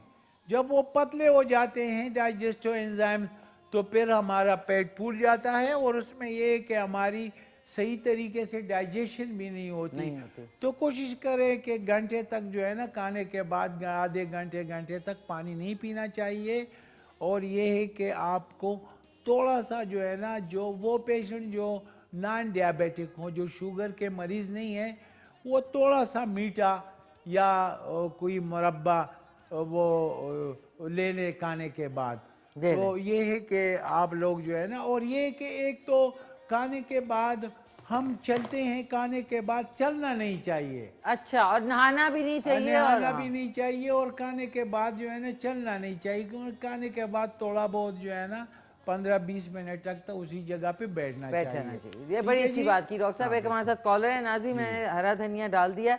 रसूल बख्श साहब, आई होप आपकी फैमिली देख रही। क्वेटा में करेले और कीमा, चिकन का कीमा बना था, मैंने अब डाला है ताकि जो धनिया है वो बिल्कुल ग्रीन रहे। ये मैं निकाल रही हूँ और साथ में कॉलर से ही बात कर लेते हैं। आलू की भुजिया बन रही है, देखें नाज़रीन। डॉक्टर साहब चेक करें शक्ल कैसी है। माशाल्लाह माशाल्लाह, कलर तो बड़ा ज़बरदस्त है ना, और खुशबू भी ज़बरदस्त आ रही है। तो इंशाल्लाह डॉक्टर साहब ये आज की रेसिपी हो गई। और ये मैंने एक एक्स्ट्रा साइड डिश बना ली। हेलो, अस्सलाम वालेकुम। जी वालेकुम, कौन बोल रही हैं? जी मैं यास्मीन बात कर रही हूँ लाहौर से। जी जी यास्मीन, कैसी हैं आप? खैरियत से हैं? जी अल्लाह का शुक्र है। जी, जी। आप मुझे बहुत पसंद है। थैंक यू, बहुत शुक्रिया आपका। निशी खान, मेरी डॉक्टर खानजादा से प्लीज बात करवा जी जी दें। करें जी करें, जी प्लीज जी मैं प्लीज डॉक्टर हाजिर साहब हूँ से जी, करें। बात करें। अस्सलाम वालेकुम डॉक्टर साहब। जी वालेकुम अस्सलाम व रहमतुल्लाहि। जी डॉक्टर साहब, मुझे ये प्लीज बताएं कि अगर कोई शुगर पेशेंट हो बहुत सालों से, जैसे 18-20 साल से उसको शुगर हो और वो इंसुलिन पे हो पेशेंट, जी शुगर जी पेशेंट, जी तो अगर उसे कोविड हो जाए तो क्या वो बच सकता है किसी भी तरह से? कोई चांसेस हैं उसके बचने के अगर इंसुलिन पे शुगर पेशेंट हो और कोविड हो जाए? इंसुलिन पे और जी कोविड हो बिल्कुल जाए, बिल्कुल बिल्कुल, उनको कोरोना हो जाए अगर तो वो मतलब अगर खुदा अल्लाह इंसुलिन ना। पे हो। देखें जी, मैं आपको बता दूं, हम सब जो है ना जिंदगी का कोई पता नहीं है। हम कुल्लु नफ्सन ज़ायक़तुल मौत, हम सब जो है ना मौत के लिए पैदा हुए हैं। हमने इस दुनिया से रहलत करना है, ठीक है। और ये है कि ज़िंदगी का ये कॉमेट नहीं है कि इंसान कोविड-19 पे मरेगा कि शुगर से। लेकिन ये है कि शुगर के मरीज़, अगर उसका शुगर कंट्रोल है और ब्लड लेवल उनका सुबह जो है ना शुगर लेवल 100 है और खाने के बाद या पीपी शुगर और जैसे 2 घंटे के बाद जो है ना हम शुगर चेक कर दें खाने के 2 घंटे बाद, और वो 200 से ज़्यादा नहीं है, तो इसका मतलब है उसका शुगर लेवल नॉर्मल है। लेकिन ये है कि अगर ब्लड में शुगर लेवल ज़्यादा है तो हमारे ब्लड में चूंकि इम्यून सिस्टम वो भी गर्दिश दौरानी खून में सर्कुलेट करता रहता है, और जैसे कोई इन्फेक्शन होती है वो हमारी इम्यून सिस्टम उसको फाइट करता है। लेकिन ये है कि अगर आपका शुगर लेवल ज़्यादा है तो आपके ब्लड में जो WBC हैं, जो हिफाजती सेल्स हैं इम्यून सिस्टम के, वो जाहिर बात है मुतासर होंगे। तो ये एक बात हो सकती है। बाकी इंसुलिन जो है ना उसके साथ इसका कोई लिंक नहीं है, लेकिन ये है कि आपके शुगर लेवल के साथ इसका लिंक है। ठीक है, अगर आपका शुगर लेवल कंट्रोल है तो आप इसी तरह हैं जिस तरह किसी को शुगर नहीं है। तो ये है कि आप कोई बंदा अगर उसको शुगर है, उसको कोविड-19 वो हो जाता है जी, तो वो सरवाइव कर सकता है, ऐसी कोई बात नहीं है। अल्हम्दुलिल्लाह ठीक हो सकता है। ला तक़नतू मिन रहमतिल्लाह, अल्लाह की रहमत से नाउमीदी गुनाह है। लेकिन ये है कि हमने बहुत सारे शुगर के मरीज़ देखे हैं जो इंसुलिन पे हैं, जिनके एज भी ज़्यादा है लेकिन उनको कोविड-19 हुआ है, वो माशाल्लाह ठीक हो गए हैं, ठीक ठाक हैं। तो ऐसी कोई बात नहीं है। लेकिन ये है अगर उसका शुगर लेवल कंट्रोल है तो फिर ठीक है, फिर ठीक है, फिर डरने की बात तो नहीं। ये कंट्रोल रखना चाहिए। ठीक है, आई होप यास्मीन आपको। डॉक्टर साहब एक कॉलर भी हैं। ठीक है। हेलो, अस्सलाम वालेकुम। वालेकुम सलाम। जी जी, कौन बात कर रहे हैं? जी रियाज अहमद रावलपिंडी से बात कर रहा हूँ। जी जी ज़िया साहब कैसे हैं? डॉक्टर साहब से बात करेंगे? जी जी जी जी करें, डॉक्टर साहब आपके लिए ज़िया अहमद है। डॉक्टर साहब मेरे 2 मसले हैं। जी जी एक तो वाइफ है उसका यानी कि फैटी लीवर है। जी जी एक गैस भी है उन्हें बनती बहुत ज्यादा। जी जी तो दूसरा मसला मेरा बेटा है, अच्छा 14 साल उम्र है और उसका कद नहीं बढ़ रहा है। अच्छा ठीक है, 17 साल। ठीक है। जो ठीक है, मैं जवाब देता हूँ, आप टीवी देखें। जो 14 साल जो बच्चा है जिसका कद नहीं बढ़ रहा है, इसकी मैं पहले इसलिए जवाब देता हूँ कि देखे ना, कद बढ़ने की जो उम्र होती है ना 16-17 साल तक फीमेल में, 17 साल मेल में, 18 साल तक, या तो ये जो है ना ये बात इसलिए ज़रूरी मैं समझता हूँ। दूसरी बात जो इनकी वाइफ की जो वो है फैटी लीवर है, लीवर पे चर्बी चढ़ी हुई है, वो भी अहम है। लेकिन मैं आपको ज़बरदस्त बात कहने वाला हूँ कि इस बच्चे के पास अभी टाइम है। हमारे पास हेमोपैथी में ऐसी दवा है, इन चीज़ों पे मैं रिसर्च कर रहा हूँ। रावलपिंडी से ही कॉल कर रहे हैं। बिल्कुल, इस पे मैंने रिसर्च किया है अल्हम्दुलिल्लाह। अगर इस एज में ये हमारे पास आ जाए तो हम 6 माह इसका ट्रीटमेंट करेंगे। फिर इसकी कद की जो है ना गारंटी है, इंशाअल्लाह अल्लाह इसको ज़िंदगी दे और ये जो है ना कद इसका नॉर्मल हो जाएगा, बढ़ेगा। क्योंकि जो ग्रोथ हार्मोन है वो हम इस एज में कर सकते हैं। लेकिन ये कि बाद में फिर अगर 17-18 साल का हो जाते फिर नहीं होता। तो आप इनको लाएं क्लिनिक में, जो हमारा क्लिनिक है, और 0300-911-6681 पे आप राबिता भी कर सकते हैं। 0300-911-66 और 81 पे, इस पे आप हमारे साथ कांटेक्ट भी कर सकते हैं। और दूसरी बात जो आपकी वाइफ की है, जो फैटी लीवर है, देखो यार फैटी लीवर जो है ना, चर्बी नहीं आनी चाहिए लीवर में। लीवर में अगर चर्बी आ जाती है आपके जिगर में, तो फिर उसमें लीवर में एक निज़ाम होता है, एक सिस्टम होता है, जो हम खुराक खाते हैं हमारे आंतों से, जो है ना छोटी आंतों से, वो फिर जाता है, उसकी जो वो एनर्जी है वो फिर वो सर्कुलेट होती है लीवर में हेपेटिक वेन के ज़रिए। और फिर ये कि वहाँ पे आपकी जो सेल्स हैं लीवर में, जिसको हम हेपेटोसाइट्स कहते हैं, वही जो पैरेन्काइमल सेल्स हैं, वो चर्बी से मुतासिर होते हैं। लेकिन अगर हमारे लीवर में ये सेल्स मुतासिर होते हैं तो इसका मतलब है कि फिर लीवर फेल हो जाता है। तो ये है कि आप उसको ले आए इंशाल्लाह। मंडे, पीर, मंगल, बुध को मैं होता हूँ 2 बजे से रात 9 बजे तक। तो आप फ़ौरन आएँ, इसका इलाज करेंगे और इसकी लीवर की चर्बी को हम ख़त्म करेंगे। इसकी कुछ लाइफस्टाइल में भी चेंजेस लाएंगे, लेकिन इसको इलाज की सख्त ज़रूरत है, क्योंकि अगर किसी के लीवर में फैट्स हैं, चर्बी हैं जिगर में, तो वो उसके सेल्स ख़राब हो सकते हैं। और फिर ये है कि जब सेल्स ख़राब हो जाएंगे तो वो जो है ना फिर फंक्शन इस तरह नहीं रहेगा, पूरा जिस्म मुतासिर होगा। और जो लीवर पे चर्बी की जो सेकंड स्टेज है, वो फिर होता है लीवर फेलियर, यानी फिर ऐसे पेशेंट CLD में, क्रॉनिक लीवर डिजीज़ में चले जाते हैं, जो फिर बड़ा मेजरेबल वो है, बीमारी है। और उसमें ये है कि फिर लीवर ख़राब हो जाता है, फिर उसमें इलाज भी प्रोलॉन्ग हो जाते हैं, इलाज में फिर टाइम भी सालों लगते हैं फिर उसको ठीक होने में।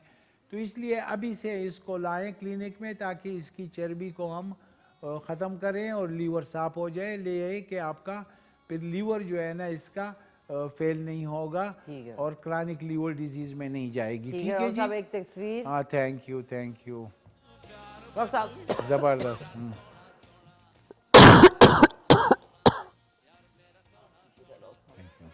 पानी ले लें, पानी ले। बिस्किट न दे दूं आपको?